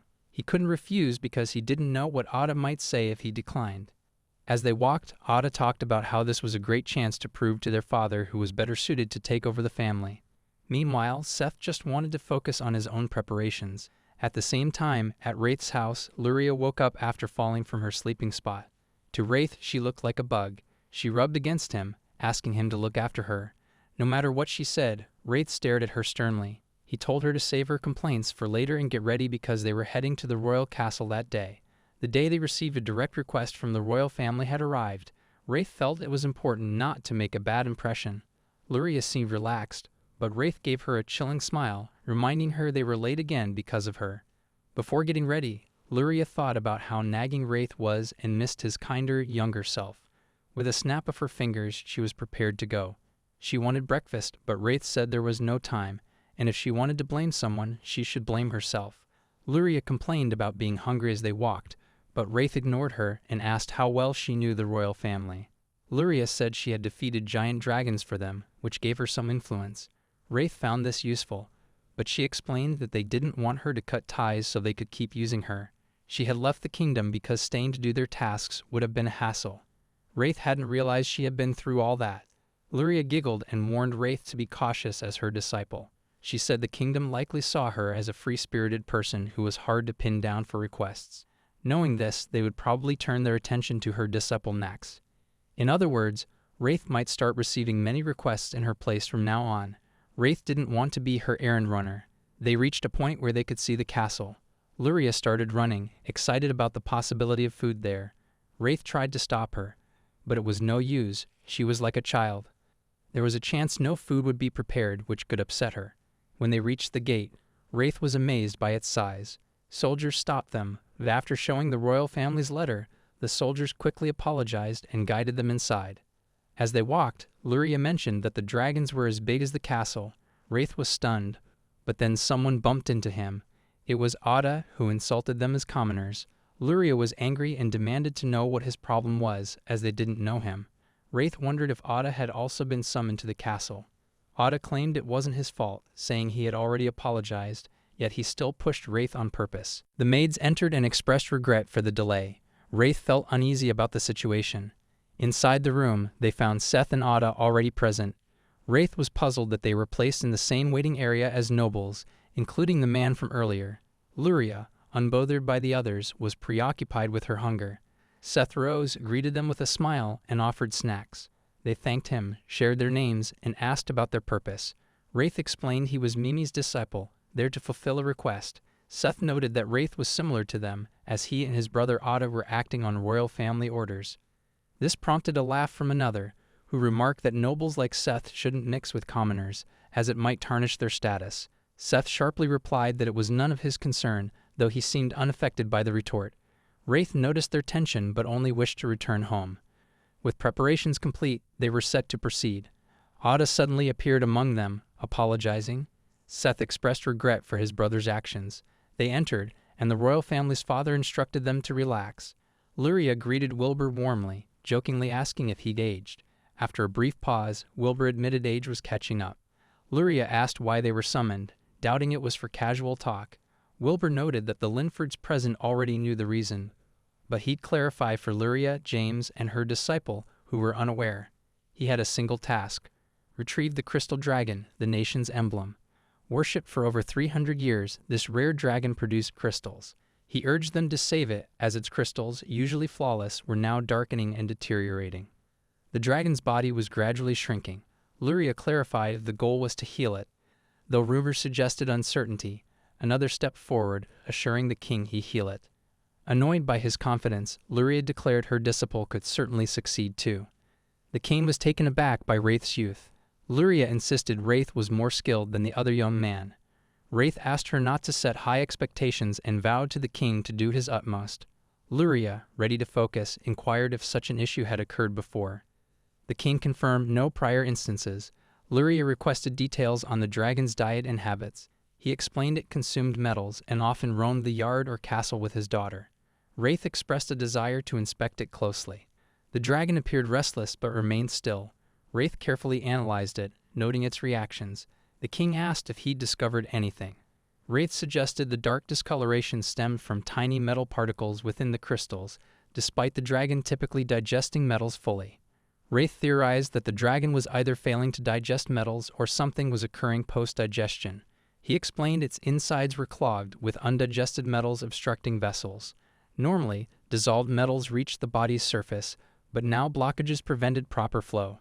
He concluded that the fluid flow in the dragon's vessels had stopped, leading to a dangerous buildup. He inquired whether the crystal dragon had been eating metals as it normally did, and the king replied that it hadn't. This might be the dragon's instincts sensing a threat to its life, aware that more fluid accumulation could rupture its vessels. In human terms, this pain would be like blood vessels bursting. Wraith felt deep sympathy for the dragon and vowed to find a cure. The king asked if he had any solutions, and Wraith suggested trying an idea he had just thought of. The king gave his permission, and Wraith approached the dragon. Initially, the dragon resisted his touch, so Wraith soothed it by promising to help. He attempted transform magic on the dragon. Unlike magic, alchemy uses the practitioner's existing materials and relies on the power of influence, which might allow him to extract the metals from the dragon's crystals.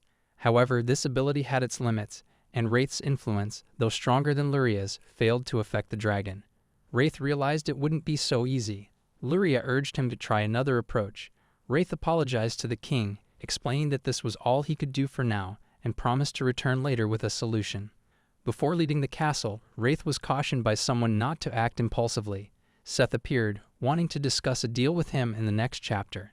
Lorien took Seth and Wraith to a nearby eatery because she was hungry. After the meal, Seth asked Wraith for his assistance. Confused, Wraith wondered if Seth meant taking credit for the task. Seth clarified that he was okay with Wraith completing the request, but he wanted to prevent his brother from doing so. Wraith didn't mind who completed it as long as it was done. Since the request involved the country's symbol, Seth noted that if it came from the royal family, it didn't matter who fulfilled it, but for him, it was personal.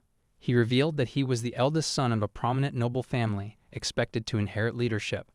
Luria knew this family, renowned for their herbalists, disliked her because her alchemy skills outshone their work, making her a rival.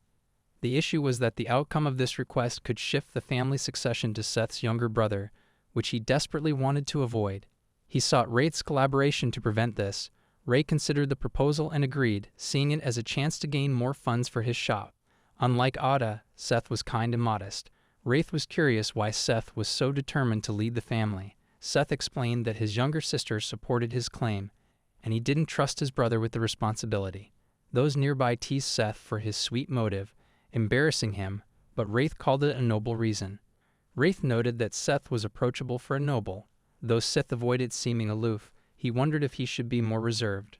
Wraith admitted he had little experience with high-status people like those from great families, but he valued kindness and wanted to be friendly regardless of rank. Seth, constrained by his noble status despite his personal feelings, appreciated meeting someone like Wraith who treated him as an equal. They shook hands, with Seth eager to collaborate. They began discussing plans, and Wraith asked what Seth knew about the crystal dragon. Seth admitted that even nobles rarely saw the dragon, so he had no more information than Wraith. Wraith lacked solid plans for now. Luria suggested conducting experiments, but that wasn't feasible since they were dealing with the nation's symbol. The challenge was identifying the metals the crystal dragon couldn't dissolve or those that reverted to their original form after being dissolved. He inquired if Seth knew of any place in the kingdom where liquid metals were processed. If they could locate a liquid metal that shifted states easily, it might fulfill the requirements he had previously mentioned, and to learn more, they needed to visit a place that dealt with liquid metals circulating in the kingdom. He examined the rooms, but she only knew where to find a drink in the city. Ray considered who might handle liquid metals and then got an idea. Luria asked if he had someone in mind, but Wraith warned that it could be problematic if someone less capable was involved. He began brainstorming, which irritated Luria. She urged them to act immediately, and they set off somewhere. Mimi led them to a girl who was thrilled to see Mimi, hardly believing her eyes. Her name was Nicola, but Luria didn't recognize her at first. After a moment, she recalled that Nicola was the one who cared for her when she was drunk years ago. Wraith, feeling embarrassed, was ready to leave. He explained that they were there because their task required investigating liquid metals. Nicola sensed something unusual, which was unavoidable. A noble and an alchemist working on the same task was suspicious. She mentioned knowing several relevant places and asked if they sought anything specific. He asked if any metals transition easily between solid and liquid states. When he touched the dragon's crystals, he felt warmth, as if blood flowed within. If the surface was that warm, the interior was likely hotter, he reasoned. Nicola mentioned a new liquid metal recently imported from the south. Wraith guessed it was called silver, and he was correct. However, she noted that little was imported, and none remained. Seth said this information was still helpful, as he could inform his family to source it.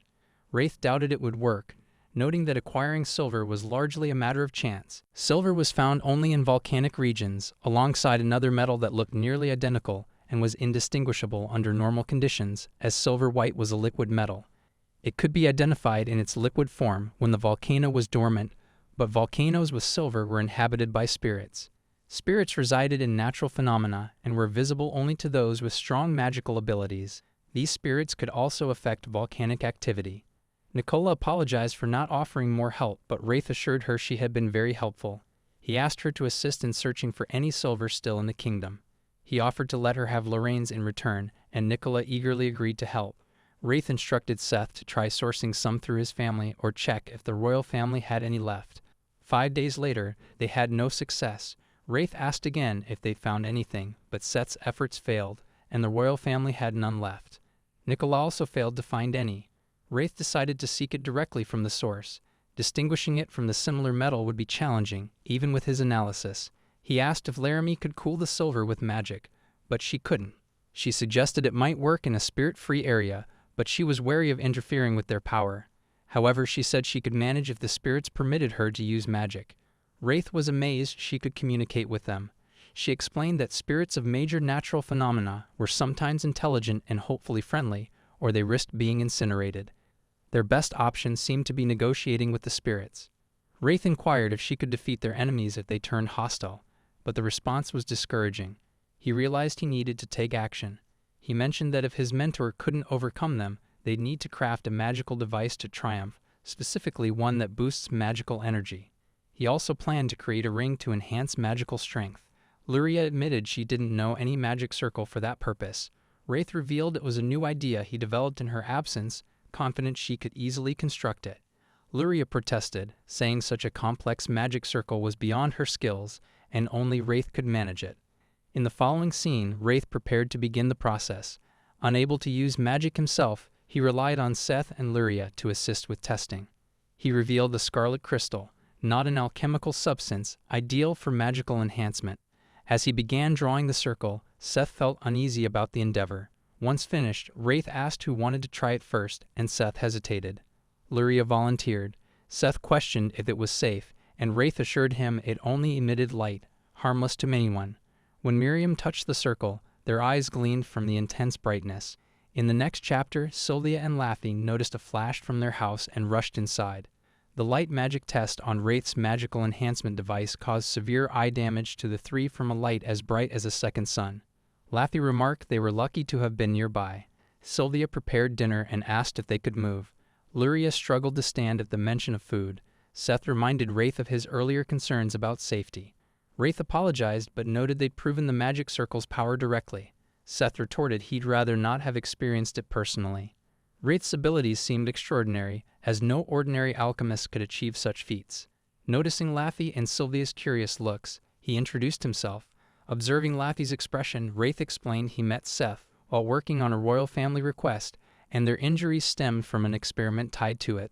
Sylvia remarked on Wraith's knack for trouble. Wraith then asked Laffy and Sylvia for a favor, hoping it wasn't trivial. He invited them to join him at Wulumulu Volcano, a massive volcano in the southern Delicate Mountains. The volcano had been revered as a spirit-inhabited site since ancient times. Wraith thanked them for joining, admitting he felt uneasy with just the three of them. Laffy, indebted to him, didn't mind helping. Wraith, flustered, mumbled about the comfort of having two ranked adventurers along. Laffy shifted the topic to the spirits that turned the mountain red. Luria warned that lingering in the mountains at night could bring a curse fire. She noted spirits surpassed humans, with those resembling humans or animals being particularly powerful. She sensed they'd already detected the spirits, explaining the salamander spirit fiercely guarded against outsiders. Wraith hoped the villagers would be open to discussion and decided to visit the nearby village, which seemed calm and relaxed. Sylvia suddenly gasped, causing Wraith to worry something was wrong, but she was just excited about a cute plushie. The other girls were also drawn to the plushies, while Sith and Wraith stood by. The seller explained that the dolls were modeled after Salamander, a creature living on Lulu Volcano, and they looked different from what Seth had pictured.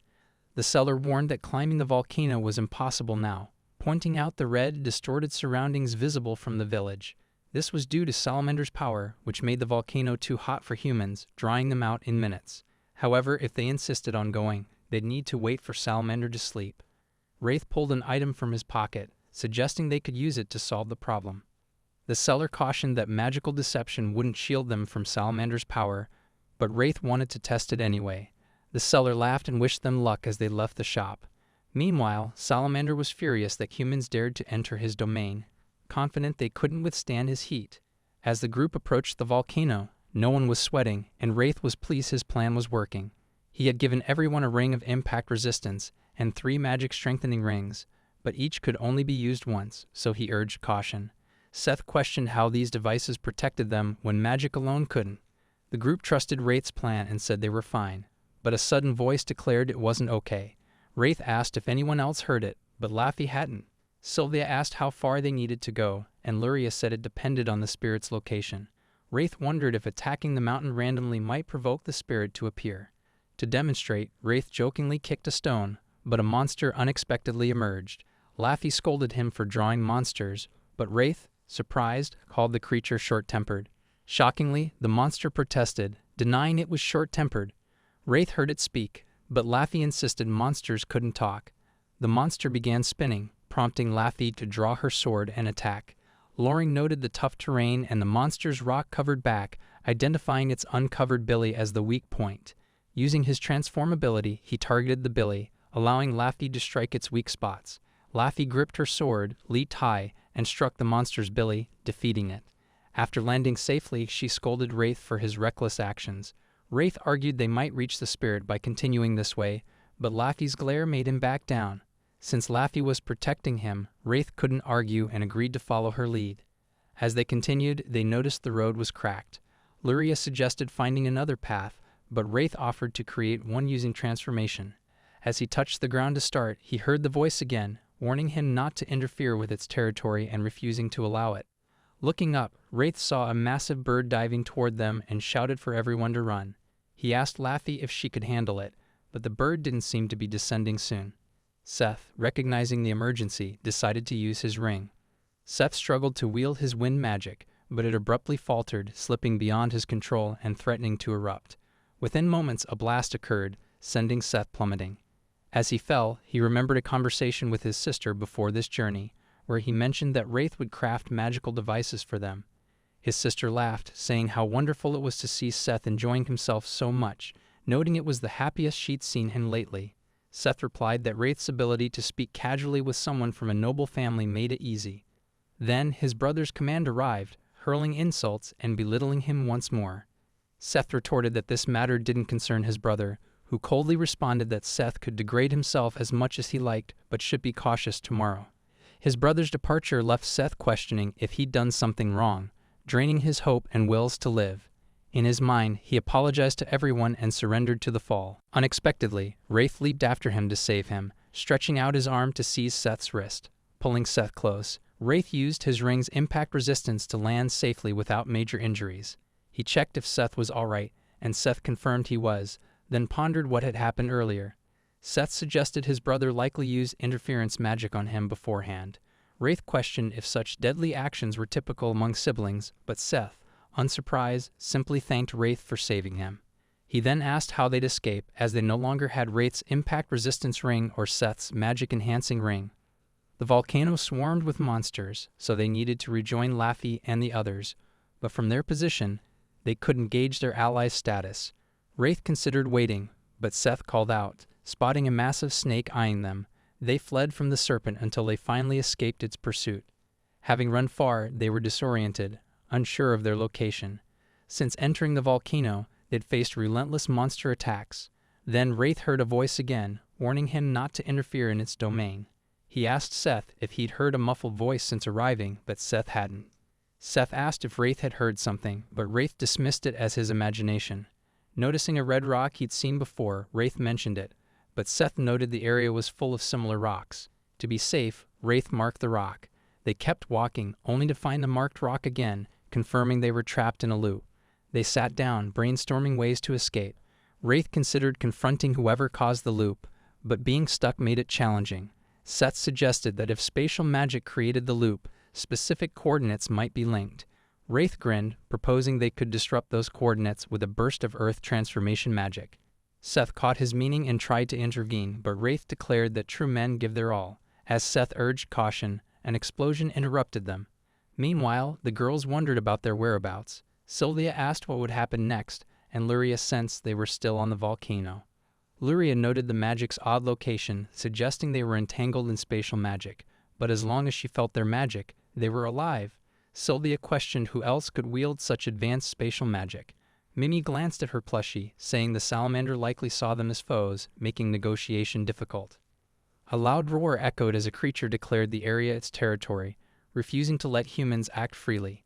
A monstrous wind-formed figure appeared before them. Salamander spirits, speaking softly, claimed they only wished to talk, but the salamander demanded they leave immediately.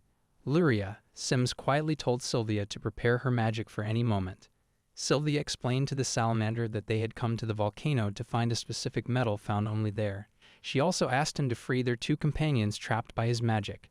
The salamander refused, insisting they would stay forever. Lori warned him that he would regret not releasing them. Frustrated, the salamander charged at them, but an explosion halted him. Confused, he paused, and Lori realized it was real. A scream rang out as something hit the ground. It was Wraith and Seth. Seth grumbled about falling from deadly heights twice in one day, which he had tried to prevent. They would have been doomed without their last ring of impact resistance. Wraith, ignoring Seth's complaints, grinned at the limbs and pointed behind him to Solomon. Both sides were clearly stunned to see each other. Wraith explained that his skilled assistant's findings allowed him to blast them free using alchemy. The salamander doubted this, insisting no one could use alchemy freely in his domain. Wraith, unaware, laughed as if it wasn't surprising. Even Luria noted that alchemy might be easier to use here than magic, though limited. She suggested Wraith might be an exception.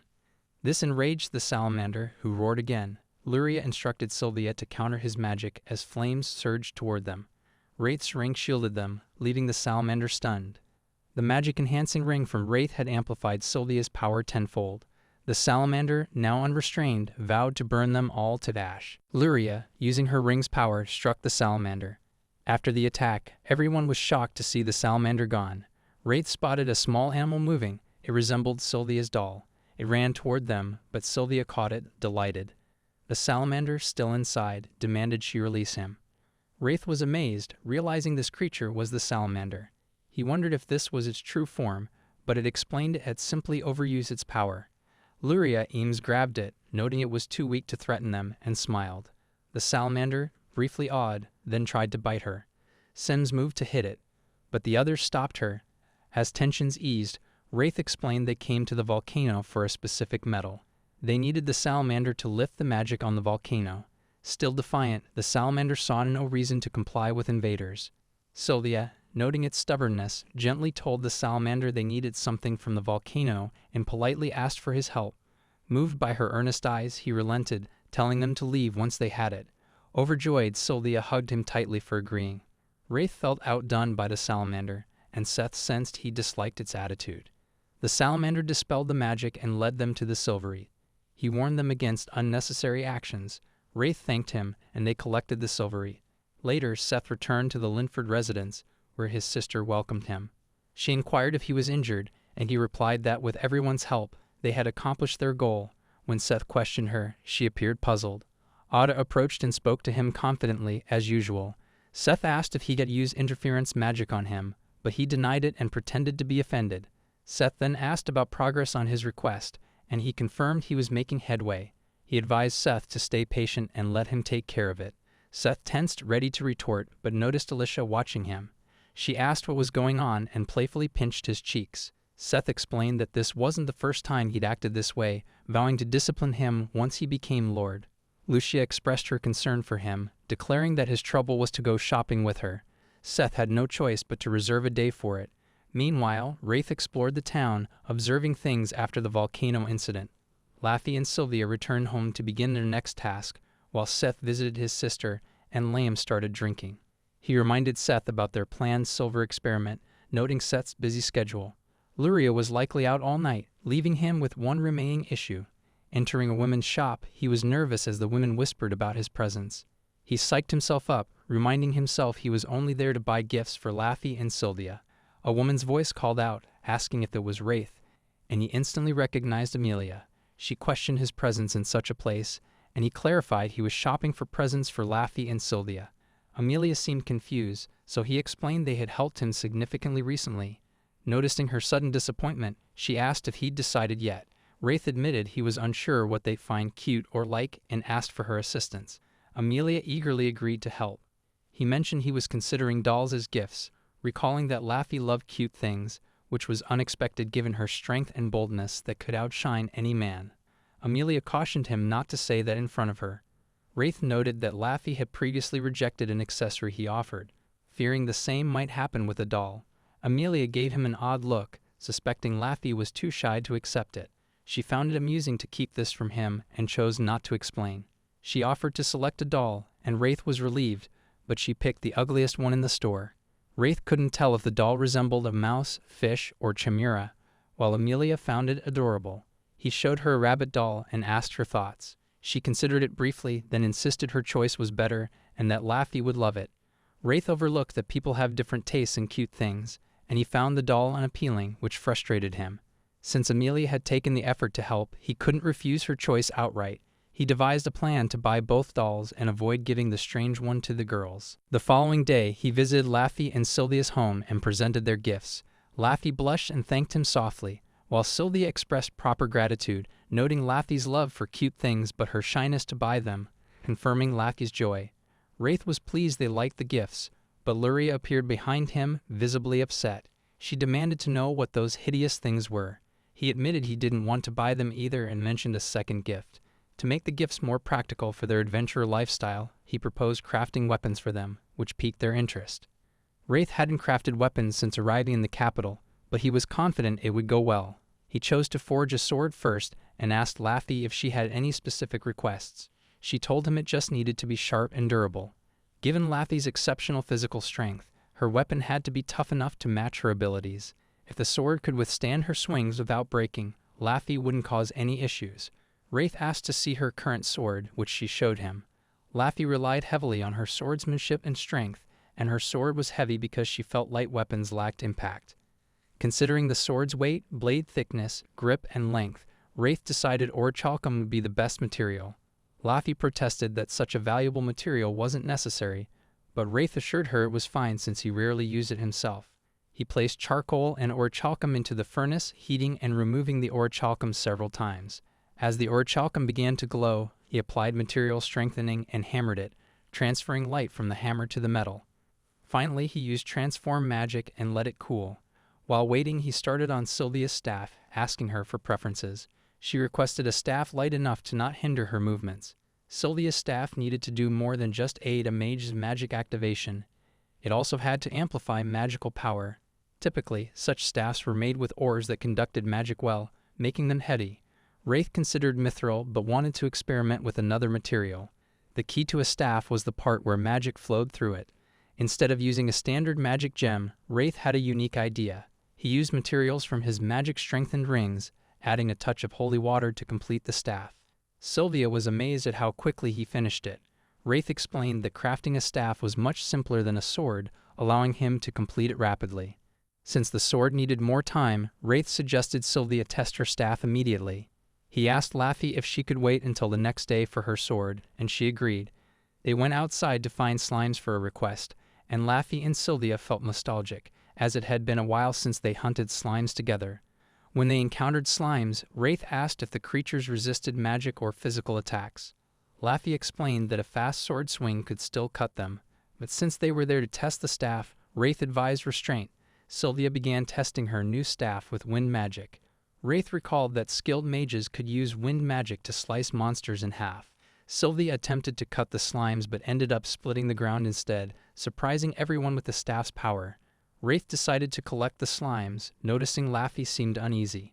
She mentioned feeling watched. When Wraith asked if she still felt it, Laffy said the sensation vanished when she looked around. Sylvia speculated someone might be after Wraith's elixirs, but they reassured him that they'd protect him. Meanwhile, a butler reported Wraith's activities to a man, noting that Wraith had gone to the forest with 2 ranked adventurers to hunt slimes. The man inquired if Wraith did anything notable, and the butler replied that the adventurers were very close to him. with one detecting his presence and becoming alert, making any action risky.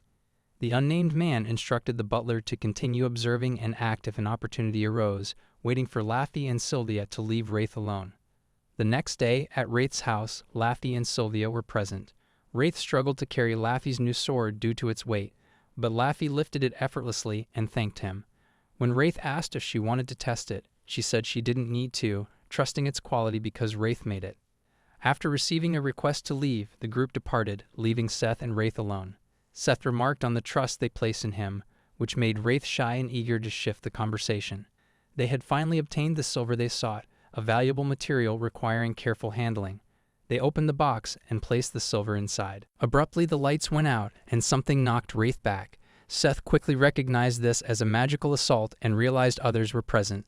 Unable to see anyone, Wraith prompted Seth to force the intruder out. A hooded man attacked Seth, whistling as he did, and Seth collapsed after a powerful kick to his stomach. The attacker spared Seth and turned to Wraith, puzzling him. Wraith understood they wanted the silver just as the man reached for it. Then, Luria's voice rang out, ordering him to freeze. She warned that if he continued to harass her disciple, he'd be fortunate to escape with only a few broken bones. The man hurled knives toward Luria's voice, but Minnie was already behind him. She slammed him to the ground, warning him not to underestimate her because of her gender. She asked Wraith what was happening, and he admitted they were clueless. For now, she decided to unmask the intruder and removed his hoodie. Seth instantly identified the man as one of Order's lackeys. Wraith asked about their next move, and Seth said there was little they could do. If Oda learned his sabotage failed, he'd try again. They bound the man and resumed their tasks. 5 days later, they visited the king. The king inquired if they had devised a plan to save the crystal dragon, and Luria confidently replied they wouldn't be there otherwise. Wraith approached the weakened dragon without delay. With Luria's assistance, they crafted a magical device, planning to use freezing magic on the mineral, allowing the dragon to ingest it and convert the silver inside its body back to liquid. The dragon sniffed and consumed the mineral. Wraith then used transfer magic, and a black substance emerged from the dragon. Luria employed her extractability to capture it, storing the extracted silver safely in a bottle. The dragon's dark marks vanished, and within a minute, Wraith confirmed no silver remained inside the crystal dragon. Wraith reported to the king that the crystal dragon was entirely free of silver and fully healed. The dragon stood up, revitalized, astonishing the king, who expressed his gratitude. They then informed Seth, who was relieved and pleased. Wraith asked about Seth's progress, and he revealed the attacker confessed after some pressure. Order planned to retreat to the countryside temporarily, taking over his family's affairs, which seemed surreal. Seth asked about his reward, and Wraith requested some ingredients from the Linford family's stock. Seth agreed but was curious about Wraith's intentions. Wraith shared his dream of opening a shop. Later, at Daisy's shop, she asked why he visited. He explained he'd resume helping regularly tomorrow and had a question. He wanted to start a shop and asked her to guide him on the process. Daisy initially called him foolish, warning that opening a shop without knowledge was naive. He needed to consider location, budget, and what to sell. She noted that selling only potions and ingredients wouldn't suffice, as such shops were already plentiful. Wraith proposed creating magical devices, which sparked more interest than other ideas. To open a shop, he first needed to secure a permit from the guild. Wraith was reminded that the kingdom had strict rules, but with his skills and accomplishments, approval would likely come quickly. Next, he had to arrange his material supplies and funding. Wraith was advised to prioritize obtaining the guild's permit, and if he was committed, further guidance would follow. Thanking her, Ray began exploring the shop, considering its layout as a model for his own. Noticing her lack of response, Wraith continued to browse the shop's interior. In a forest, a carriage drawn by 2 monsters carried a black-haired girl and an adventurer. The adventurer checked if she was comfortable, and she admitted it was her first time in an Earth dragon-pulled carriage. Ariel, an S-ranked adventurer, asked her out, but Lucia, the beautiful girl, turned him down. Ariel mentioned plans to meet another S-ranked adventurer, who seemed amused. Meanwhile, at the guild, Wraith greeted Amelia and shared his desire to open a shop. Amelia congratulated him, explaining that he needed to submit merchandise samples and pass a test. The examiner, Keel, arrived, and they began the test with Wraith's merchandise samples. Amelia introduced Kyle as the examiner for those starting a business, noting that the test was mostly a formality, so Wraith had little to worry about. Amelia stepped away to prepare documents. Wraith wondered why she was preparing documents before the exam ended. Kyle clarified that Amelia was confident Wraith would pass, praising the high quality of his samples, which exceeded standards. Kyle even expressed interest in purchasing some of Wraith's goods. Kyle emphasized the need to verify that Wraith crafted the items and could produce them at scale, requesting a demonstration. Kayla assumed a top-quality potion would take at least a day to create, even with speed. Kyle prepared to wait, but within 5 minutes, Wraith finished a top-quality potion, astonishing Kayla. She struggled to comprehend how he made it so quickly, muttering to herself as Wraith focused on his exam. Keely announced that Wraith passed and Amelia returned, marveling at the potion's beauty. She handed him the documents, confident in his success, and asked if Laffy liked her gift. Wraith casually confirmed Laffy loved it, though they were actually at his house. Amelia was delighted that Laffy appreciated the gift, but Wraith's conscience nagged at him, though he couldn't reveal the truth. He left the guild without upsetting Amelia, ready for the next step. At Seth's house, a strange tension lingered as Seth handed Wraith materials. Seth's behavior suggested something shady, though the ingredients were ordinary. Wraith asked Seth to play along briefly, but Seth refused, questioning if Wraith could carry everything. Wraith, confident, packed the materials into his magic bag and prepared to leave. Suddenly, Lisha burst in, slamming the door and crying, mistakenly believing Wraith was involved in a suspicious deal with a stranger, as the door hit him in the face. Wraith's nose was bleeding, but they handed him a napkin to stop it. Lisha said sorry for assuming things, but Wraith admitted it was his fault for standing by the front door like that. Alisha disagreed, saying she should have opened the door more carefully. Seth chose to reintroduce Wraith to his sister, confident she'd see him around more often. To Wraith, she seemed like a charming girl. He suddenly understood that she was why Seth aimed to become a lord, which made him smile. Seth told him she'd take his place when he was away, so Wraith should remember her. Having collected the ingredients he needed, Wraith was ready to head out. Seth offered him a horse carriage, but Wraith politely declined. At home, Larry's was complaining to Wraith, but he was too busy to feed her. He asked her to help sort the ingredients. Creams refused to work while hungry. Wraith firmly said that those who don't work don't eat, and if she wanted food, she had to help. Sobbing, she began working, but Wraith wasn't concerned about that now. He focused on the shop's interior and exterior. He inspected the area for detoxifies and rings of magic strengthening. The interior was nearly finished, leaving only the exterior. Outside, he saw the house looked ordinary. He put up a sign, but it wasn't enough. He didn't want to overdo decorations. Noticing a small plant in a pot, he used his power to turn it into a large flower. Just then, Laffy and Sylvia arrived, hearing he was working on the shop's exterior. Sylvia offered to assist. Wraith explained he only had interior and exterior decorating left. He asked if they could suggest a shop name. Laffy was surprised he wouldn't use his own name, as she'd assumed he would. That didn't feel right to him, so he invited them inside to discuss instead of talking outside. He pulled out paper and ink to hear their ideas. Laffy proposed something straightforward like alchemy. Ray considered it briefly and seemed to like it. Laffy was surprised he accepted it so quickly, but a fast choice was better than overthinking. He genuinely thought it was a good name. Next, they needed a logo. Laffy admitted she couldn't draw, but Wraith said it was okay. They just needed to review his design and share their thoughts. He'd been thinking about it for a while, though he wasn't certain until recently about opening a shop. When he showed them the finished logo, they both approved. Wraith felt relieved to complete this step. Sylvia was surprised it was done so quickly. Laffy asked if he'd done it all without them, but he said their presence helped him finish fast. Now he needed to create the shop's products. Laffy gave him a bento she'd made, encouraging him to do his best. Wraith was thrilled, saying he'd cherish it forever. He made several potions but kept going, needing more products since he had plenty of ingredients from Seth. Feeling hungry, he decided to eat Laffy's handmade bento. Suddenly, Luria appeared. Despite her interruption, he ate some of the bento and got back to work. Adventurers would want specialized rings of magic, strengthening, and impact resistance made by Wraith, known for his exceptional skills. These would be the shop's signature items. He also planned to sell everyday goods, modified by him for easier use. Wraith created his products with the hope that housewives would love them for easing household tasks. His final touch was adding his logo to every item. Determined to make his shop thrive, Wraith proudly displayed the logos outside, and with that, Alchemy was ready for business.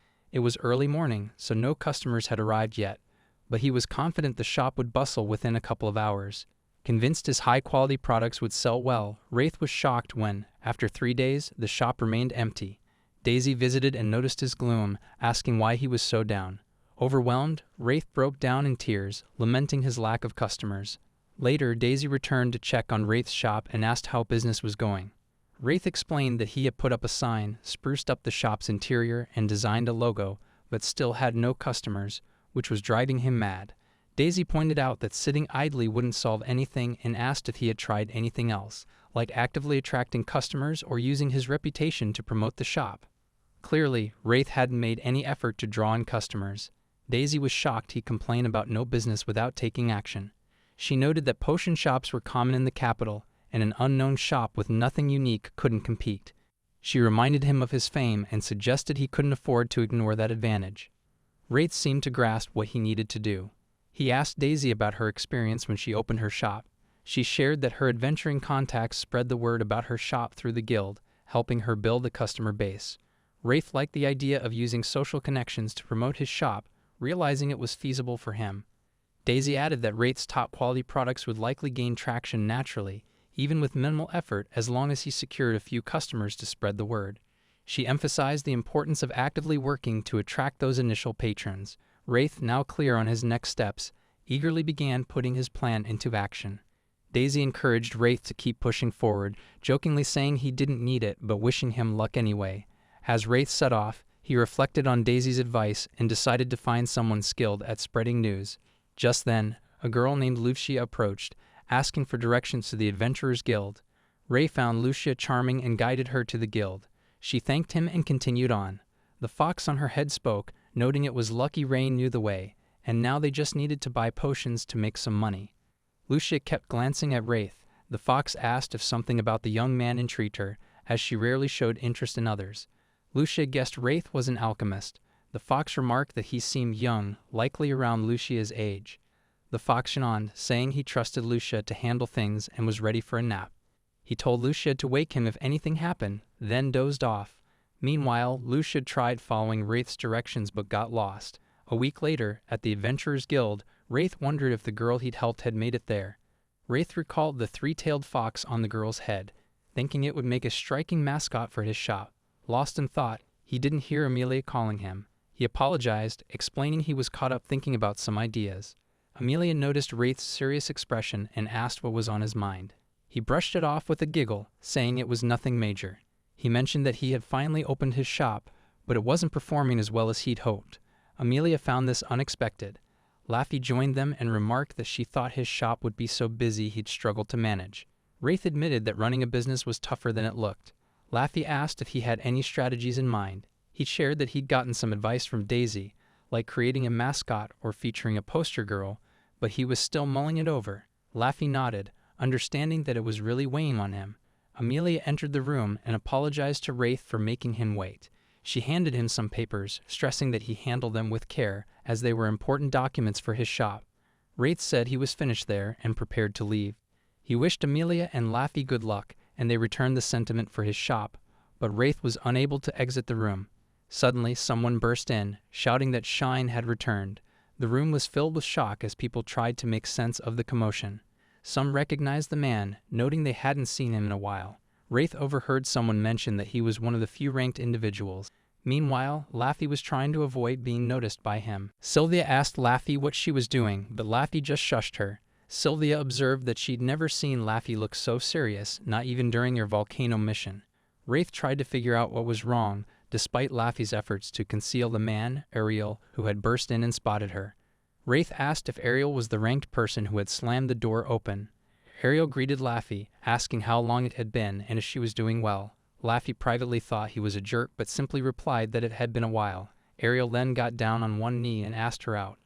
Trembling, Laffy reminded him she rejected him countless times and wasn't interested. Wraith was stunned to learn this had happened repeatedly. Ariel insisted he confessed to Laffy many times and wouldn't stop as long as she was single. He vowed to keep confessing until she agreed. Shocked and desperate to deflect him, Laffy came up with a plan. She glanced at Wraith and told Ariel she was already with someone. Ariel, taken aback, asked if he'd heard correctly and demanded to know who it was. Wraith, equally shocked, was unaware Laffy had someone. Laffy swiftly approached Wraith, grabbed his arm, and declared to Ariel that Wraith was her partner. The room fell silent as everyone, including Ariel and Wraith, stared in surprise. Ariel, skeptical, told Laffy that lying wasn't right, noting he'd never seen her with Wraith. Laffy forced a strained smile, explaining that she couldn't always be seen with him publicly. She claimed she met Wraith while Ariel was away on requests, though Ariel struggled to believe her. Ariel turned to Sylvia for confirmation. Sylvia backed Laffy, saying they had indeed met Wraith during Ariel's absence. She admitted she wasn't sure if Laffy and Wraith were truly together, but Laffy wasn't lying. Ariel then confronted Wraith directly, asking if he was really dating Laffy. Wraith hesitated briefly, but when Laffy squeezed his arm tightly, he feared she might break it. Nervously, he confirmed they were together. Ariel, disappointed, couldn't accept that this had happened while he was gone. He found it unbelievable, pointed at Wraith, shouted his name, and warned Laffy not to trust him. Still in disbelief, Ariel stormed out of the room. The moment Laffy let go of Wraith's arm, he collapsed in pain. The crowd began whispering about the scene. After Ariel's exit, Laffy sat with Wraith and apologized for the incident with the blonde guy. She explained that she and Ariel had known each other for a while as fellow ranked adventurers. Since they first met, she explained that he had been confessing his feelings to her repeatedly, just as Wraith had witnessed. She always rejected him, but he showed no signs of stopping. She went on to say that since his persistence wasn't fading, she felt forced to come up with a lie. After reconnecting with Wraith, she chose to deceive Ariel by claiming Wraith was her boyfriend. She asked Wraith to act as her boyfriend until Ariel finally gave up. He grinned and mentioned that he had already hinted at this to Ariel. He agreed to go along with the plan as she was comfortable with it. Laffy apologized again, expressed her gratitude, and checked if he was truly okay with it. Wraith commented that, from a guy's perspective, Ariel was quite attractive, and she could form an impressive adventuring duo with him if she chose. She acknowledged that Ariel wasn't a bad person, but his personality didn't suit her. Wraith inquired about what they should do to convince others they were a couple. Blushing, Laffy shyly suggested they could go on dates, starting as soon as she mentioned it. He blushed too. She clarified that these would be fake dates, since Ariel still doubted their relationship, so they needed to be careful not to mess up. Wraith agreed she was right and promised to do his best. Laffy thanked him earnestly once more. Meanwhile, Sylvia was confident that Wraith would support Laffy in her time of need. Wraith had set out on his journey, having just made this arrangement with Laffy. The recent agreement to pose as her lover stayed fresh in his mind, lingering as he walked. As he continued along his path, he suddenly spotted a girl lying still on the ground. Realizing she had collapsed, he immediately focused on her well-being. He gently lifted her and asked if she was all right, his voice full of worry as he held her and examined her face closely. A spark of recognition flashed through his thoughts. He recalled who she was. Relief flooded him when he saw her chest rising and falling, confirming she was breathing. Despite his initial concern, her familiar face comforted him as he kept checking for signs of awareness. At that moment, the fox approached, and Wraith asked who he was. The fox introduced himself as Letitia's friend and pleaded for help on her behalf.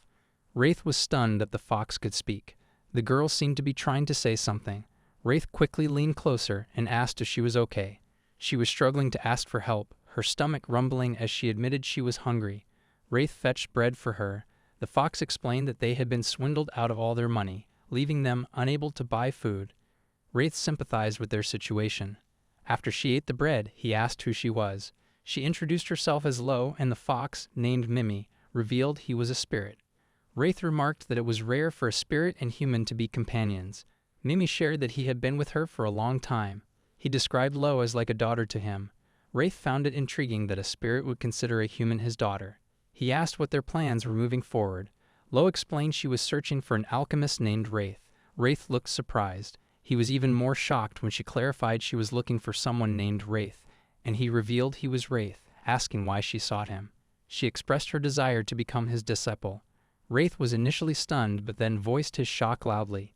He asked what she meant, and she explained that rumors had spread about him being an extraordinary alchemist who could craft elixirs, though she hadn't expected him to be so young. Wraith was amazed that his reputation had spread to other countries. He faced a dilemma, as his commitments to his shop and Laffy left no time for a disciple. Yet he didn't feel he could outright reject her, especially seeing her flushed cheeks. She reiterated her wish to learn alchemy from him. Wraith thought of a solution and told her he would accept her as a disciple, but only under two specific conditions. He offered Lucia a job at his shop, promising to teach her alchemy in return, with the freedom to leave whenever she wanted. By employing Latour, he could stay at the shop while instructing her. Lucia agreed to this first condition.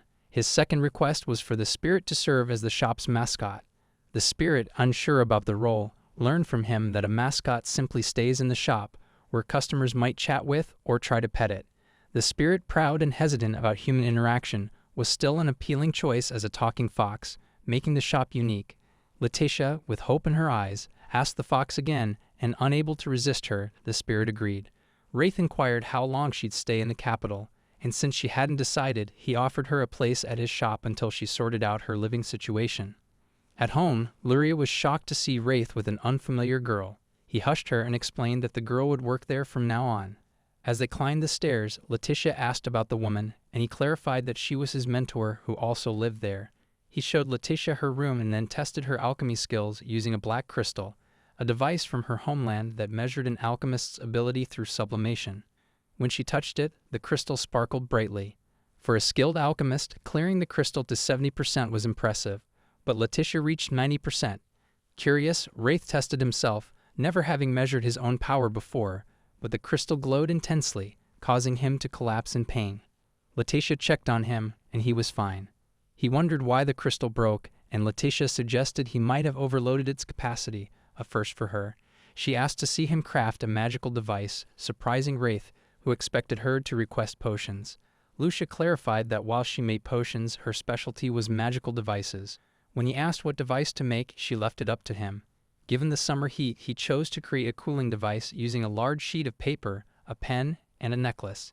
He filled the pen with white powder, explaining that this special pen could apply material effects directly, bypassing the usual need to trace magic circles with specific materials. Wraith drew a magic circle on the paper, placed the necklace on it, and completed the device, but Letitia seemed underwhelmed. When he asked what she wanted, she requested a ring, noting he was giving one to another girl. Luria, observing, misunderstood and panicked, thinking Wraith was in a relationship. He questioned if the situation looked romantic, and she conceded he wasn't bold enough for that. Luria then asked what they were doing, and Wraith explained he was testing Letitia's alchemy. They introduced themselves, and Wraith informed Luria that Letitia would live on the second floor starting today. He urged Lucia to continue, and she whispered a spell to enchant the ring, surprising Wraith with her use of magic. Lucia explained she often crafted magical devices with attack magic, as she was skilled in magic too. Luria mistakenly thought Lucia came to learn magic, but Wraith clarified that wasn't the case. Luria was confused, noting Wraith's unique approach to making magical devices compared to her own. Lucia interrupted, expressing her desire for Wraith to teach her about magic circles. Wraith questioned Lucia's commitment to learning magic circles, noting the task's difficulty and suggesting other lessons, but Lucia vowed to try her hardest. During dinner, Wraith asked what spirits eat, and the fox explained that spirits, unlike weak humans, don't require food. Lori clarified that spirits sustain themselves with magical energy, and when it depletes, they lose memories and are reborn as spirits. Lucia was asked about her origins, revealing she hails from Wano country.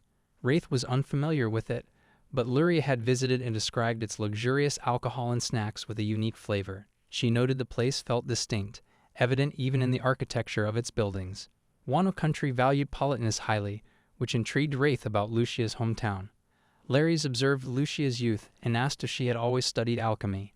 Lucia explained her passion for alchemy, though her parents enrolled her in a magic training school. Luria inquired if Lucia was nobility, as schools were mostly for nobles, but Lucia avoided the question. Wraith shifted topics, asking how Mimi, her spirit fox, became her companion. Mimi vaguely noted there were reasons, simply stating Lucia formed a contract with him as a child. Luria was astonished that Lucia made a spirit contract, where spirits take magical energy to lend immense power, far surpassing regular magic. Wraith, smiling, announced that starting tomorrow, Lucia would work at their shop and be a great asset. Luria teased Wraith, asking if he found Lucia cute, prompting Wraith to dodge by suggesting they make flyers. Lorian agreed for once. The next day, their shop opened, but Wraith was disappointed despite their mascot, though he stayed hopeful, noting it was typical for a first day. The shop's bell rang as Laffy and Sylvia, their first customers, arrived and asked about the shop's progress. Wraith greeted them and introduced Lucia. Sylvia was thrilled by Mimi, asking about the tiny creature, and Wraith explained he was Lucia's contracted spirit, which made Sylvia slightly anxious. Wraith reassured Sylvia, encouraging her to pet Mimi since they were guests. While Sylvia interacted with Mimi, Wraith asked Laffy her purpose for visiting.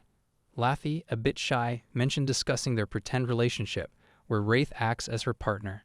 Wraith recalled Laffy asking for a low-traffic day, and as he considered his schedule, Laffy boldly asked him out on a date. Her request shocked Wraith, nearly overwhelming him with surprise. In the next chapter, adventurer Rick napped while studying a small potion. His partner noted they were nearing their quest's location and asked what he was doing. Rick said he was curious about a potion from an unfamiliar shop, doubting its promised effects.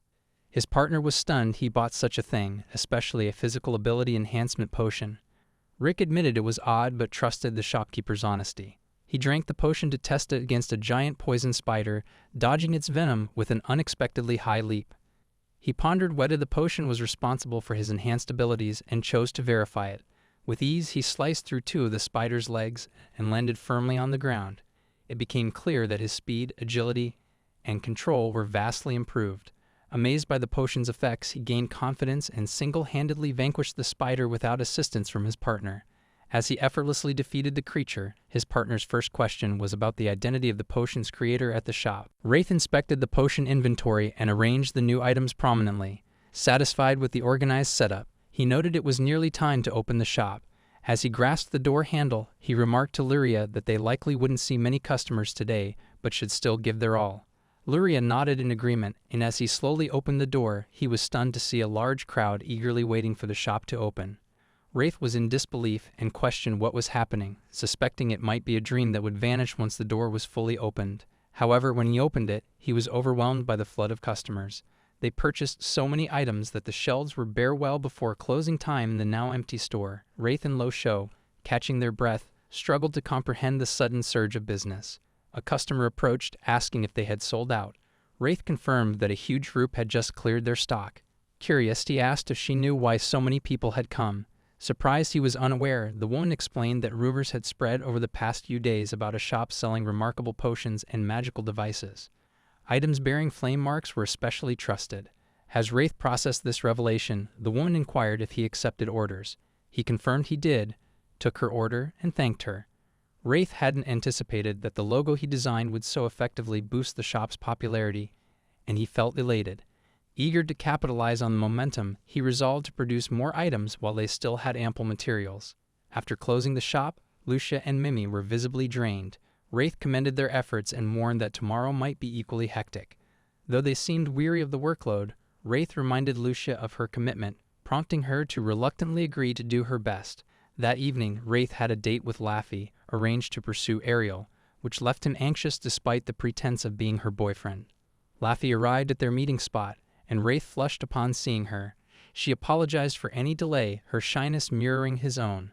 Impressed by her appearance, Wraith asked if she picked her outfit, and Laffy credited Sylvia. Meanwhile, Ariel observed them from afar. As they strolled, Wraith pondered what couples typically do on dates. Laffy commented on the success of his shop, surprising Wraith that she was aware. She noted that adventurers were buzzing about the flame-marked potions and a 3-tailed fox. Wraith realized this aligned with the customer's earlier remarks, confirming his shop's growing fame through word of mouth, a strategy Daisy had suggested when he sought her advice.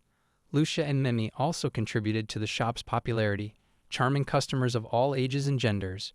Wraith hoped this success would endure. Laffy, giggling, remarked that she doubted the excitement would fade, given the exceptional quality of his products. Flattered but embarrassed, Wraith thanked her, quietly hoping the momentum would hold. Today, Wraith had left the shop in someone else's care. Suddenly, they heard a child sobbing loudly. Wraith instinctively wanted to help, but Laffy held him back.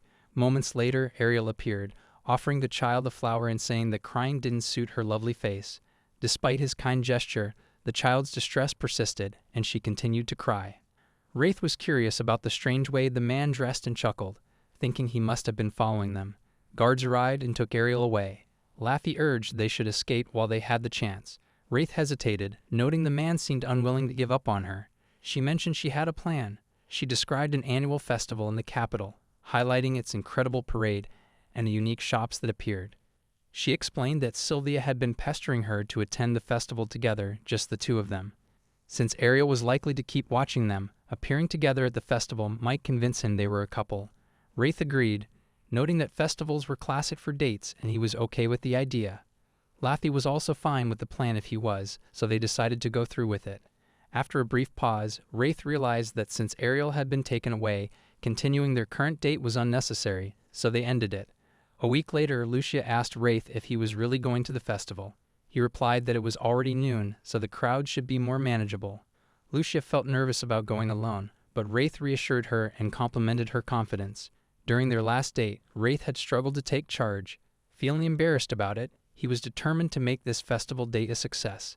To achieve that, he decided to seek help from Daisy. Wraith apologized for showing up unannounced and explained he urgently needed Daisy's help, but then noticed Sylvia there. He stammered, asking why she was present. Sylvia grinned and questioned what he thought she was doing. Daisy clarified that Sylvia had asked for her help with something unclear. Wraith suggested a plan. Sylvia reminded him of his promise to attend the festival with her sister, but pointed out he wasn't familiar with the capital's festival, which could prevent him from leading confidently and setting a good mood. Sylvia offered to step in and help Wraith with his date, sensing his unease about it. She asked if he thought he could handle it alone, unaware that was why he'd come to Daisy. Daisy grasped their request, but was confused about why they chose her. Sylvia explained that Wraith didn't know many people to ask. Daisy asked if he was dating an S-ranked adventurer. Wraith clarified he was only pretending to date her to help her avoid an unwanted suitor. Daisy seemed puzzled by the situation. Sylvia suggested they could ask Amelia if Daisy couldn't help. Wraith strongly opposed involving Amelia, knowing her likely reaction. Daisy saw no issue with Amelia, noting she was an adult, but Wraith pleaded for her assistance. She began to question why he was so desperate for her help specifically. He insisted it was a critical matter for him. After his persistent pleas, Daisy agreed to help. Sylvia eagerly proposed starting festival preparations, but Daisy was still working, so they postponed. The festival began 300 years ago when the country was founded, hoping for the kingdom's prosperity. The Royal Dragon Festival was created to honor the Crystal Dragon. Over time, it grew, and now the entire capital joins in the celebration. Everyone in the capital knows the festival and eagerly anticipates it each summer. Wraith was astonished by the event's grandeur. Laffy asked if he was enjoying his first Royal Dragon Festival, and he replied that everything he'd seen was incredible, understanding why it was so popular. As he glanced at Laffy and her stunning outfit, he couldn't help but compliment her aloud. Fortunately, Laffy didn't hear him. As expected, Ariel was still observing them. Wraith scanned for the others but couldn't spot them since Sylvia and the girls were hiding. Nicola was thrilled to be with Daisy and Sylvia, while Daisy already seemed exasperated. Luria pointed out that Wraith wasn't very experienced with women, making it tough to get him to act like a proper boyfriend. She then saw Ariel and asked if he was okay. Sylvia assured her there was no need to worry about him and noticed that Wraith had bought something for Laffy.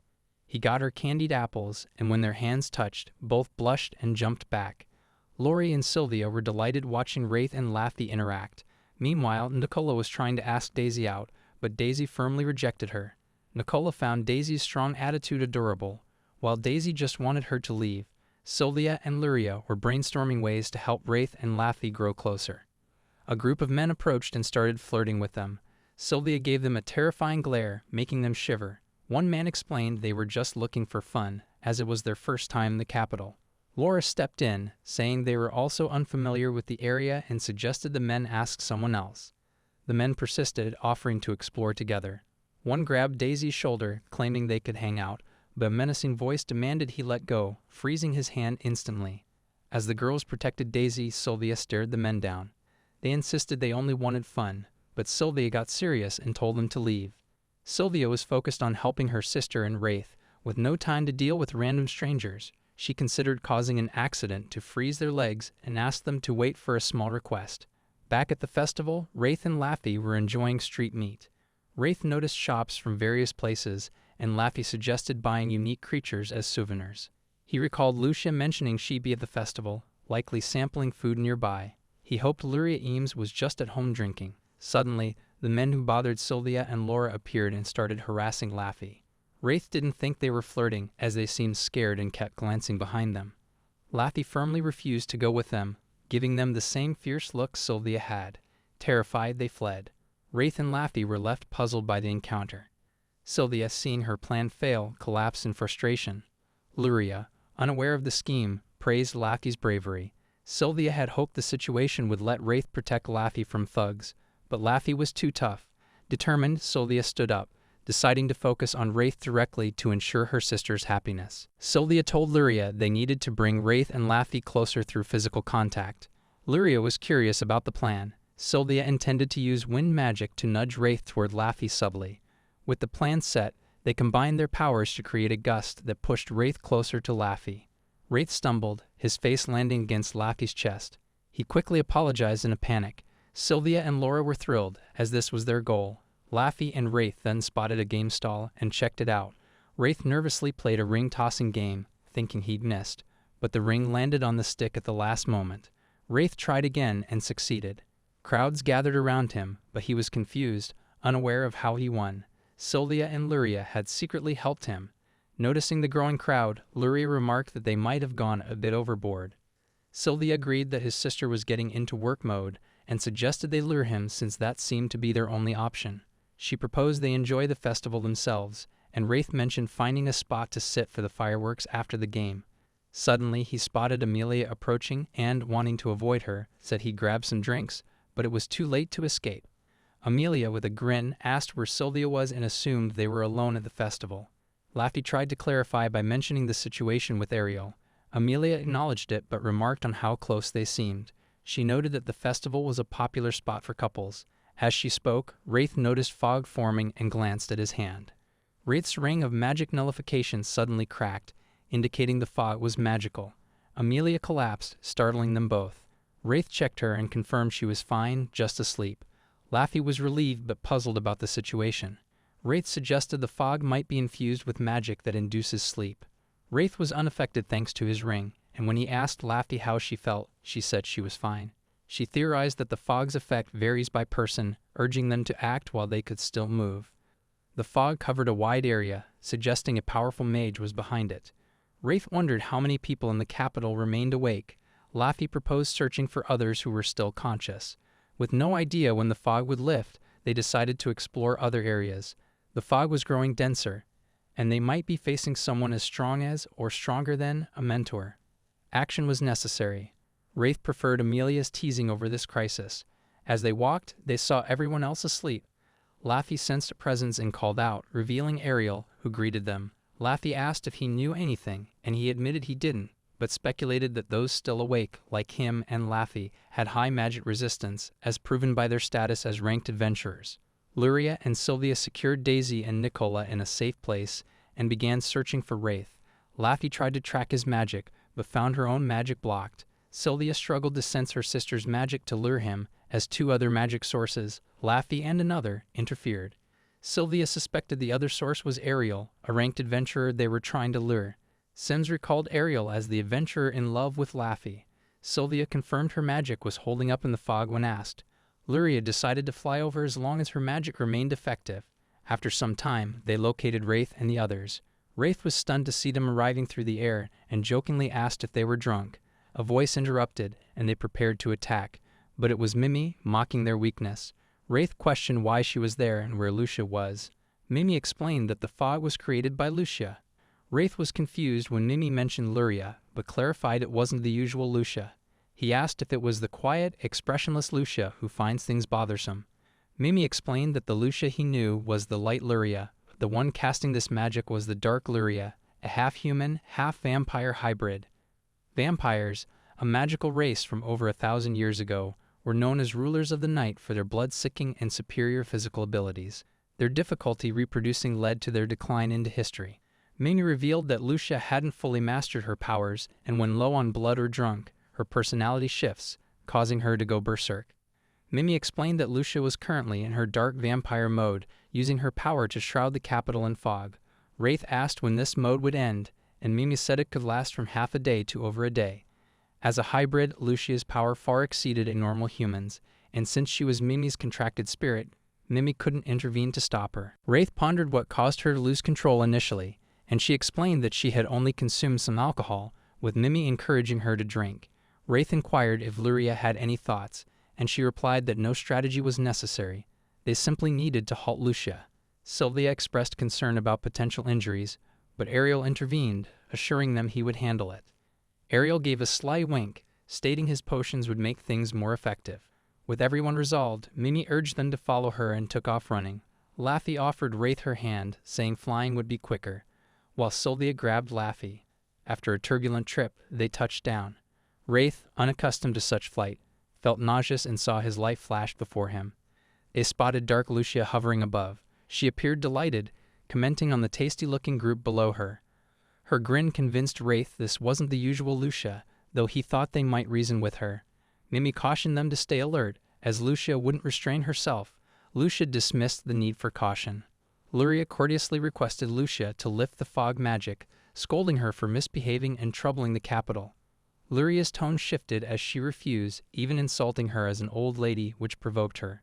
Wraith paused and asked Lucia what her purpose was in causing all this chaos. Lucia replied she had no specific aim, just wanting to have fun after being confined for so long. She instantly appeared before Wraith, inviting him to join her. Stunned by her speed, Wraith froze as she prepared to strike. Luria kicked at Lucia, but she nimbly evaded. Lucia laughed, saying such a move wouldn't catch her, but glancing back proved costly. She unleashed sharp ice, trapping her. Still reeling, Wraith wondered if she had teleported. He suddenly realized something and urgently told them to bind her quickly, but Lucia smirked and vanished. She declared their magic was too weak to affect her and began circling them in the air. Wraith deduced she was moving by transforming into fog. Sylvia attempted to ensnare her with chains, but Lucia slipped free effortlessly. Then Lucia noticed Sylvia wasn't aiming to strike her and questioned her true intent. Lucia found herself surrounded by countless chains, and Sylvia clarified she wasn't trying to hit her but to trap her in a chain ball from the outset. Lucia realized the chains were meant to limit her movement, forming a sphere to prevent escape. She acknowledged underestimating Sylvia's cleverness, but Lucia's power incinerated every chain, freeing herself. Next, Laffy confronted her, but upon contact, Lucia turned her arm into fog, causing Laffy to crash down. As Laffy apologized for failing, Wraith marveled at how she could leap like that in a yukata. Laffy warned him they might not stop her without causing harm. Wraith resisted that idea, insisting there had to be another way, but Luria reminded him Lucia was the fog's source and was easily fending them off. If they didn't act decisively, the situation could worsen. They launched a coordinated assault, and Lucia retaliated as the fight intensified. Wraith asked Mimi for a solution. Mimi explained that vampires have specific vulnerabilities: sunlight, crosses, flowing water, fire, and holy water. Sunlight wasn't an option at night, and Luria's group was already using water and fire, but Lucia was immune to conjured elements. They needed natural sources, leaving holy water as their best option. Wraith carried a single bottle, hoping it could stop her if they struck her with it. At that moment, Lucia appeared behind him and snatched the bottle. Laffy kicked her and checked if he was all right. Wraith explained that Lucia had taken the holy water. Lucia opened the bottle and poured it out, remarking that sneaking around alone made him more noticeable. Lucia began taunting and insulting Wraith while laughing. Wraith trembled but didn't respond to her jabs. He told the girls he wasn't angry, just inspired to devise a cruel plan to make her cry. The girls worried about his idea, but he assured them it wouldn't involve harming her, though he'd need assistance from all three. Luria opposed the plan if it meant doing something awful, but Wraith insisted it was harmless. Sylvia asked how they could assist. He beckoned them closer, whispering the strategy as Lucia watched, confused. He instructed them to lure her to the open space by South Gate, ensuring she couldn't flee if possible. It was a challenging task. Wraith urged them to follow through, promising to handle the rest as they whispered. Ariel launched a sudden attack, but Lucia dodged effortlessly. Lucia mocked her as an old lady, infuriating her further. Abruptly, Luria conjured multiple water balls and fired them at Lucia. As Lucia was distracted by the water balls, Sylvia's chains appeared before her face. Sylvia challenged her to dodge or risk injury and damage to her beauty. Lucia realized they'd been holding back, but now enjoyed the challenge, urging them to give their all while evading them. They maneuvered her toward the area Wraith mentioned, where a fountain stood, but Lucia noticed their intent and halted. Wraith directed everyone to follow his exact instructions, taking responsibility for the outcome. Lucia wondered who'd approach her first, expecting Luria or Sylvia, but surprisingly, Wraith attacked first. Lucia, puzzled since Wraith couldn't fight or use magic, kept her distance, doubting his capability. Wraith used her compression power to shatter the fountain. Realizing the danger, Lucia fled, but Laffy pursued her. As Laffy nearly caught her, Lucia turned to fog, only for Luria and Sylvia to appear behind her. Wraith ordered Luria to create walls to trap Lucia in the area, unconcerned with how she did it. Luria, skilled in magic, welcomed the task. Wraith wasn't aiming to push Lucia into the fountain but to bring the fountain to her. He used the compression power again, causing the fountain to burst. The explosion created a brief rain and Lucia, falling from the sky, began losing consciousness. Laffy caught her before she hit the ground. Wraith checked on their safety, then noticed, shocked, that Laffy and Lucia were soaked. Laffy asked why he stared, and he mumbled they were close, earning scolding for gawking at them. Wraith observed that Luria and Sylvia remained dry, thanks to Luria's wind magic drying them. Lucia, regaining consciousness, remarked that Wraith had truly outdone her, smiling at the defeat. She was amused that someone without magic had bested her. Wraith was pleased to have surprised her. Reflecting, Wraith noted that Dark Luria's taunts had caused them much trouble. With that resolved, it was time for Lucia's trouble. Wraith and Luria chased her, Wraith spanking her a few times as Lucia vowed never to repeat her actions. Afterward, Luria commented that Wraith might have gone overboard. The past was behind them, so they shouldn't dwell on it. Wraith asked Lucia how much she recalled, surprised to learn she remembered everything. She sincerely apologized and seemed truly remorseful. Mimi praised everyone but noted she expected them to finish faster, given it was 4 against 1. Wraith was growing accustomed to her jabs. With Lucia back to normal and the fog lifting, people began to stir. To Wraith, it felt like a dream as he drifted off. Ariel approached, confirming he'd ensured everyone's safety. They thanked him, and he mentioned he'd been looking into whether Wraith and Laffy were dating. Wraith had forgotten their mission stemmed from him. He asked Ariel about his findings, learning that he and Laffy were indeed a couple. Both acted unaware of Ariel's investigation. Though skeptical, Wraith realized they'd achieved their goal. Unexpectedly, Ariel added that if Wraith's love for Laffy faded, he'd step in to declare his own. Until then, he urged Wraith to keep Laffy happy and then disappeared. A week later, Wraith seemed down. Laffy asked how long he'd stay that way. Mimi was similarly glum. Seth, also present, told him to move on. The fountain's destruction, damaged roads, citywide magic disturbances, festival disruptions, and hostile magic use were serious crimes, typically leading to jail. Wraith understood but felt the cost was too high. Lucia, disheartened, said they were broke. Sylvia offered help to lift their spirits, but Wraith declined, saying it was between him and Lucia. With no other option, he decided to cover the expenses. Lucia protested, but he reminded her she had no grounds to argue after collapsing penniless. Seeing her expression, he clarified it wouldn't be free. She'd work hard at his shop to repay him. She accepted and thanked him. He noted things might have been different if she'd been upfront. She apologized, explaining that non-human races, like vampires, face discrimination, such as being denied service or attacked, which kept her silent. Wraith reassured her, saying the capital's people were kind. He told Laffy about alchemists aiding roadside stragglers and female-ranked adventurers. Laffy agreed, noting that discrimination against non-human women was fading, with more becoming adventurers. She welcomed Lucia to the capital again. The real issue was their next steps. Earning enough from the shop alone would be tough. Seth handed Wraith a paper, asking what he was thinking. It was an application for a temporary teaching job at the Royal Magic Academy. Will's Radium chaired the school. Seth was shocked Wraith knew him, curious about his connections. Wraith clarified it wasn't intentional. Seth asked about the alchemy teacher role. The pay was good, and temporary teachers could assist, allowing Wraith to manage his shop. His sister Alicia was at the academy too, so Wraith thought it might be manageable with 2 familiar faces. Still, he doubted himself, lacking teaching experience and struggling to imagine addressing a class. Mimi encouraged him, but Wraith felt she didn't grasp his hesitation. Lara had complete faith in him. Wraith worried students wouldn't respect him, being close in age. Sylvia said she'd enjoy his class. He began to consider the job, planning to seek Seth's sister's help if needed. Seth chuckled, noting she was younger than him. Wraith had no trouble keeping things together, even being younger than Seth, who was less composed. Seth left to get ready after playfully teasing Wraith. They kept working at the shop, and months later, Wraith and Seth arrived at the Royal Academy for Wraiths to meet the Wills.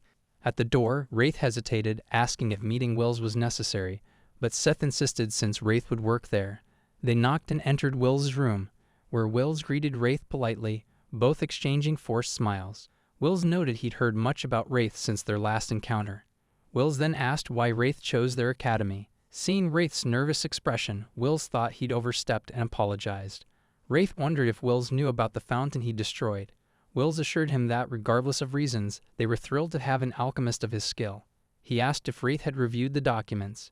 Wraith confirmed he'd seen the documents passed to him earlier. As outlined, he'd serve as an assistant teacher in academy classes. For now, they set aside employment term details. They expected him to follow the lead teacher's instructions until the test. If he noticed anything during classes, he could contribute. Wraith was free to share input as he saw fit. He asked who he'd be assisting, learning the teacher was Helga. Seth grew nervous at the name. Wills recalled Helga was Seth's teacher during his academy days. Wraith asked about Helga's personality. Wills called him an excellent teacher, but Wraith sought details beyond teaching skills. Wraith clarified he wanted to know about Helga as a person. Clearly he clashed with Will, who signed papers and suggested meeting Helga to judge for himself. Wills was certain Helga would have specific class instructions. Surprised, Wraith faced Wills' teasing. Wills said he anticipated working together and dismissed them. In the hall, Wraith exhaled heavily, vowing to avoid Wills for years. Seth thought he was overreacting but agreed Wills' constant smiling was annoying and promised to mention it next time. Wraith then pondered Helga's character. Seth said Helga wasn't bad but struggled to describe him, assuring Wraith he'd understand upon meeting. Seth urged him toward Helga's room. Wraith was stunned, entering a stunning room filled with books, far larger than his workshop. He figured he must be more organized than he realized to handle everything. When Seth asked what kind of person he pictured, he imagined Helga as a disorganized mess like Luria, the only teacher he knew well. Seth thought it was odd that he wasn't in his room, since he was always there when Seth was his student. Wraith began scanning the room, thinking it was empty. Seth suggested they wait a bit. Wraith spotted something on a box that looked like a stone at first, but felt like it could be a magic gem. He wanted to examine it closer, but a gruff shout demanded to know who was there. A bearded old man appeared, declaring the space his research room and forbidding them from acting freely. Seth greeted Helga, who recognized him. Seth was happy Helga remembered him, noting he was an especially bright student. Helga was nothing like Wraith had pictured, leaving him puzzled by Seth's earlier reaction. Suddenly, Helga started moving around, with Wraith watching him. Helga remarked that Wraith seemed very young, as he'd heard, and mentioned knowing his name. Helga apparently had a personal interest in Wraith. Since arriving in the capital from nowhere, Wraith had built quite a reputation. Helga found him skilled for his age, creating elixirs and even saving adventurers with them. Those were his most notable achievements. It was also said he had a strong connection to dreams. Wraith was stunned that so much about him was public knowledge. Just as he started to see this as positive, Helga warned that he wouldn't acknowledge Wraith's abilities until he'd seen them himself, nor would he let Wraith get too confident. Wraith noted Helga's strictness. He glanced at Seth, who flashed fake smiles. Seeing Wraith standing there, Helga scolded him again for lagging and told him to come over. As Wraith followed, he wondered if he'd be okay working there. He whispered to Seth, asking why they had to move just to discuss the job. He worried he'd done something wrong, thinking Helga was mad because they entered his room uninvited. Seth assured him it wasn't an issue. Knowing Helga's nature, he guessed Helga was bothered because Wraith was the same age as the students. Wraith was shocked, as his age was something he couldn't change. Seth chuckled, saying Helga wasn't a bad person, so Wraith shouldn't worry too much. Helga announced they'd arrived. Wraith asked where they were, and it looked like a training ground. Helga said he'd test Wraith there. Wraith was surprised. Seth avoided eye contact, having not warned Wraith about the test, and Wraith vowed to remember this. He awaited Helga's instructions. Helga instructed Wraith to build a golem. Golems were dolls with magic gem cores that moved on their own using magical energy. Wraith was confused about why he was being tested on this, as tests usually involved potion making, weapon enhancement, or crafting magical devices. He wondered what Helga was thinking. Helga said the golem didn't need to be large, just move well. Helga handed him a small magic gem. Wraith was anxious, having never made a golem before. He knew the theory but was still nervous and sweating. Helga stared and asked if he was going to do it. Heading to the training ground, Wraith figured admitting he'd never made a golem would lead to instant failure, so he decided to try. Wraith took a deep breath and focused on making the golem. Detail and imagination were key. Picturing the final product was a core part of alchemy, especially for golems. The magic gem would supply the energy, but if the body wasn't well crafted, the golem's movements would suffer. In the worst case, the golem could go wild, which he desperately wanted to prevent. He tightened the magic hem and began the procedure. Seth appeared anxious as Wraith proceeded to the transformation phase. Helga was amazed by the beauty of his work. In an instant, Wraith formed a wolf golem. Helga studied the golem, noting its lifelike appearance and remarkable craftsmanship. Throughout his many years teaching alchemy, he had never encountered a golem of this caliber, wondering how many countless attempts it must have taken to perfect such a creation. Wraith remarked that he hoped it wasn't too poor for a first attempt. Seeing Helga's stunned expression, he feared he had made an error. Seth was astonished that Wraith accomplished this on his initial try, but Helga was skeptical. He argued that even a lifelong genius couldn't produce what Wraith had just created. A typical person couldn't achieve this level of skill, no matter how long they tried, yet he was expected to believe this was Wraith's first effort. Wraith, overcome with nerves, didn't know how to respond and apologized.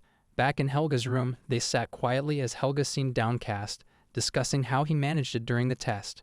Wraith softly asked what they should do next. Seth criticized him for not recognizing his own talent. Suddenly, Helga declared she had no issues with his work. For now, he planned to cover the class material. Their first lesson would focus on golem construction. He outlined the process, explaining the steps, practicing them, and then using the golems for sword and magic training. Helga announced that Wraith would assist with training preparations and answer student questions. Wraith was also tasked with performing demonstrations among other duties. Understanding his role, he asked if he could leave, but Helga mentioned another task. Since Wraith claimed it was his first time making a golem, Helga gave him something, advising him to practice with it until class if he had any uncertainties. It was the stone Wraith had been curious about earlier. He asked if it was a magic gem, and Helga confirmed it was. Wraith expressed gratitude and left. From his room, Helga watched them depart the academy, questioning why he gave Wraith an unresponsive item despite his own failed attempts to process it. He realized he let his emotions cloud his judgment, forgetting his age. He hoped Wraith might achieve something he deeply desired. At home, Wraith pondered what kind of golem to make with the magic gem. Sylvia was confident his creation would be impressive. Wraith noted that Helga provided no guidance on the golem's form or materials, making the decision challenging. He asked Luria's opinion, and she suggested making something cool, though she offered no specifics. Inspired, Wraith decided to create something exciting for the students. Laffy proposed a golem suitable for sword or magic practice, reminding him to include features to counter those skills. He agreed with her idea. She suggested choosing between a humanoid or monstrous form with enthusiasm. Wraith had an idea and set a clear goal. When Laffy asked if he felt uneasy, he revealed his plan to make a transforming golem. Even Luria was puzzled, unsure if such a thing was feasible. Luria admitted she had never made a transforming golem, but thought Wraith might succeed. He confessed he wasn't certain how to do it. Luria wanted to leave, but he stopped her, pointing out she had nowhere to go. Laffy asked if he had an actual plan for creating it. She understood Wraith's skills, but creating something entirely new would be a challenge even for him. He claimed to be clueless, yet he had a plan. Since this was an experiment, they could freely test any ideas. The creation needed a sturdy material to act as a practice dummy, something that could change shape easily and allow magical energy to flow through it to enable movement. They decided to use mithril, which Wraith had worked with before for Sylvia's projects. Using mithril for the golem meant they'd likely need to tweak it carefully. Wraith pulled out a magic gem and instantly crafted a human-like golem, so lifelike it could be mistaken for a real person. Laffy was intrigued by the golem. Wraith asked her to strike it lightly, careful not to damage it. Laffy swung with one hand, but the golem blocked her blade. She tried again and managed to cut it. Wraith then asked Sylvia to test it with a gentle magic attack. Sylvia's standard spell didn't harm the golem, even though she held back. A golem that could endure attacks from ranked adventurers like Laffy and Sylvia was extraordinary, especially for mere training purposes. Sylvia was amazed by Wraith's creation. Wraith adjusted it, and the golem transformed on its own, a feat even Luria found astonishing. Soon, the human golem became a wolf golem. Wraith, proud of his work, began chasing it playfully, while Sylvia and Luria tried to understand his methods. Luria asked if Wraith planned to take the golem to the academy. He wondered if that was an issue, but Luria doubted he could bring it there. The golem's power came from a magic gem inside it. If the gem's energy ran out, the golem would stop until recharged. Suddenly, the wolf golem collapsed, its energy depleted. Wraith asked if Helga could recharge it with her magic before they headed to the academy. Luria agreed but noted it would need regular recharging, and she couldn't always travel to the academy. This meant they'd likely need to store the golem here. Wraith seemed disappointed, so they tried to lift his spirits, but he brushed it off. He said he just had to accept that his time with Liquid Mikwan ended here. On his first day at the academy, Wraith got lost. While wandering, Alicia spotted him and wondered who he was. Wraith had searched everywhere but couldn't find his destination, and students were growing suspicious of him. As he pondered his next move, Alicia approached and asked what he was doing. He explained he started working there today. She was aware and asked where he was headed. He said he was looking for Helga's workshop. Following Alicia, Wraith noticed she resembled Seth. He pointed out their matching hair color, eye placement, and facial features. She stared at him and asked his opinion of her brother. Wraith called Seth a reliable friend who always helped him out. Alicia found his response odd and turned away, secretly pleased. Unlike others who tried to exploit her brother, Wraith was genuine. She led him to Helga's workshop, saying she looked forward to their classes before leaving. Wraith knocked and entered. Helga was furious, as Wraith was late on his first day. He apologized, explaining he got lost. Helga said their lessons began today, starting with theory rather than practical work to ease him in. He'd lead most of the classes, so he didn't need to overexert himself. Wraith was committed to giving his all once the practical lessons began. Helga inquired about the magic gem she had given him, and Wraith explained that he used it to create an energy-efficient golem, which he considered neither a clear success nor a failure. Helga was astonished that he managed to construct a golem with that gem. Reflecting on his past failed attempts, Wraith was stunned by what he heard but chose to focus on it later, mentioning he would introduce himself soon. They left the workshop for Wraith's first class, where he aimed to make a strong impression as the assistant teacher, though he felt nervous under the students' gazes. Wanting to flee but unable to, Wraith tried to calm himself by listening to Helga. But he couldn't follow her words. When he finally tuned in, Helga presented him as the temporary teacher, glancing at him for a response, but Wraith stood trembling and sweating. Helga had to prompt Wraith again to snap him out of it. He introduced himself, promising to share his knowledge diligently during his time there. A student raised her hand, asking if he was the suspicious figure seen earlier that morning. She had spotted him with Alicia and was curious about their connection. Wraith, flustered, clarified that he was wandering to familiarize himself with his new students' faces and apologized, adding that Alicia was merely an acquaintance. This confused the class further, as he had just claimed a connection to one of the 4 great noble families. Helga stepped in to explain that Wraith was simply lost, and his hesitant demeanor likely made him seem suspicious. She noted his quirks were familiar to her, then shifted focus to the lesson. From that first day, Wraith was saddled with a nickname as the temporary teacher who got lost and was linked to a noble family. The lesson progressed with Helga discussing the magic gem's critical role in golem creation, explaining it as the power source and core of a golem's function, which would stop if the gem broke or lost energy. Wraith felt relieved as he had no immediate tasks, but recognized this was knowledge he had gained through practical experience under his mentor, Luria, now seeing it taught formally. Helga then led the class to the training grounds for early practice, exciting Wraith, who saw a chance to redeem his awkward introduction by assisting. She told students to approach Wraith with questions, but they seemed skeptical of his skills, given his earlier mishap of getting lost. Wraith reassured himself that answering questions well would improve their view of him, but the students appeared capable of building golems independently, leaving him standing idle. Panicking that their opinions wouldn't shift, he began seeking out students who might need assistance. Spotting a girl who looked confused, Wraith offered help, but she declined. He approached others, who either turned him away or said they'd consult Helga. Realizing they were avoiding him, Wraith and Alicia sighed in unison. He asked her what was wrong, and she revealed that classmates had been bombarding her with questions about her relationship with him. Wraith expressed regret and apologized, but Alicia reassured him it wasn't his fault and urged him not to dwell on it. However, Wraith shared that others were avoiding him, leaving him unsure of how to handle it. Alicia pointed out they couldn't change his image as a suspicious figure and questioned why his skills were doubted. Wraith admitted he hadn't yet demonstrated his abilities to them. Alicia invited Wraith to join her at her location for the next practical lesson. Curious about her intentions, Wraith asked why, but she brushed it off and left. He kept pondering her motives until the lesson ended. Afterward, he visited Daisy's shop. Daisy remarked that she thought he was too busy to stop by. Wraith explained he had some free time and decided to drop in. Daisy asked if it was fine for him to leave his shop, and Wraith clarified that Lucia was managing it. She teased him, asking what he had messed up this time. Annoyed, Wraith asked her to stop making comments that confused him. Daisy then inquired if he had mass-produced elixirs. Wraith shared that he had recently taken a temporary teaching role at the Magic Academy, but students spread word that he got lost and was late on his first day. Daisy bluntly asked if he was foolish. Desperate, Wraith pleaded for advice on restoring his reputation, but Daisy was puzzled why he'd ask her.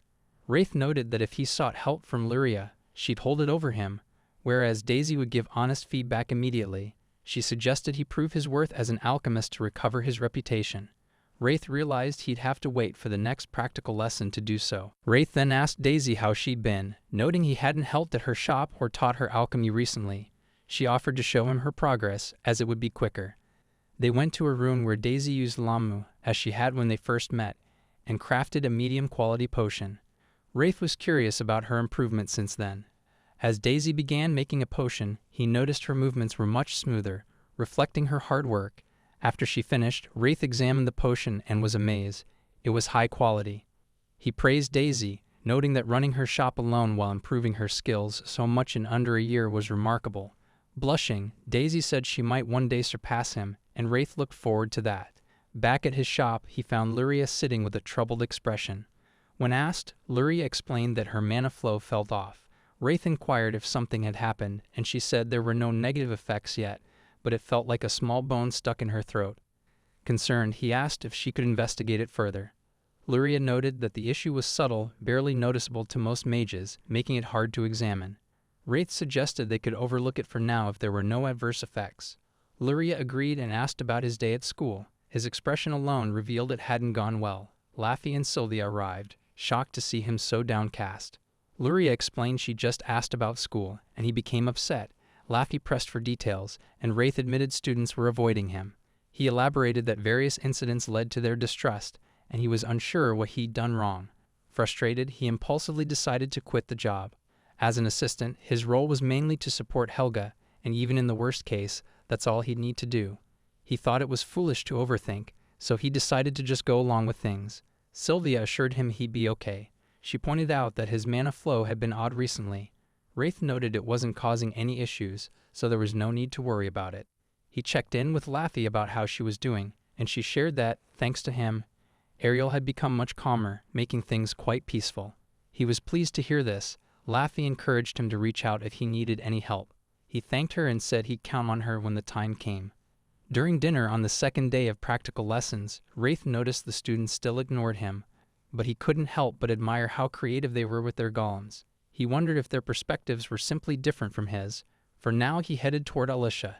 He found her gazing at the magic gems she held. Seeing the other students already crafting their golems, he asked Alicia what was wrong, thinking she was falling behind. She insisted she wasn't slacking. Handing him a magic gem, she said they needed to prove his abilities. With a deep breath, she loudly declared that Wraith would give a demonstration.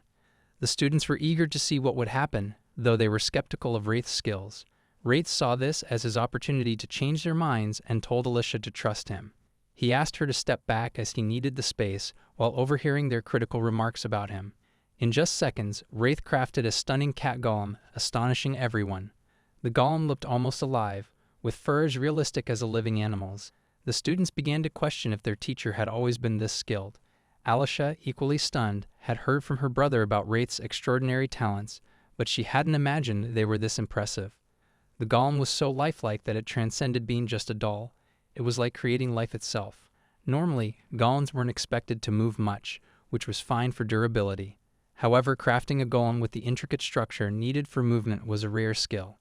Even a tiny flaw in a golem's body could cause it to shatter under forceful movement. Thus, Wraith's golem was far beyond what any typical alchemist could achieve. Yet he was surprised by the lack of the reaction he'd hoped for, thinking he'd done a decent job. He asked Alicia if his demonstration was all right, and she admitted she might have underestimated him. She said she now understood her brother's perspective.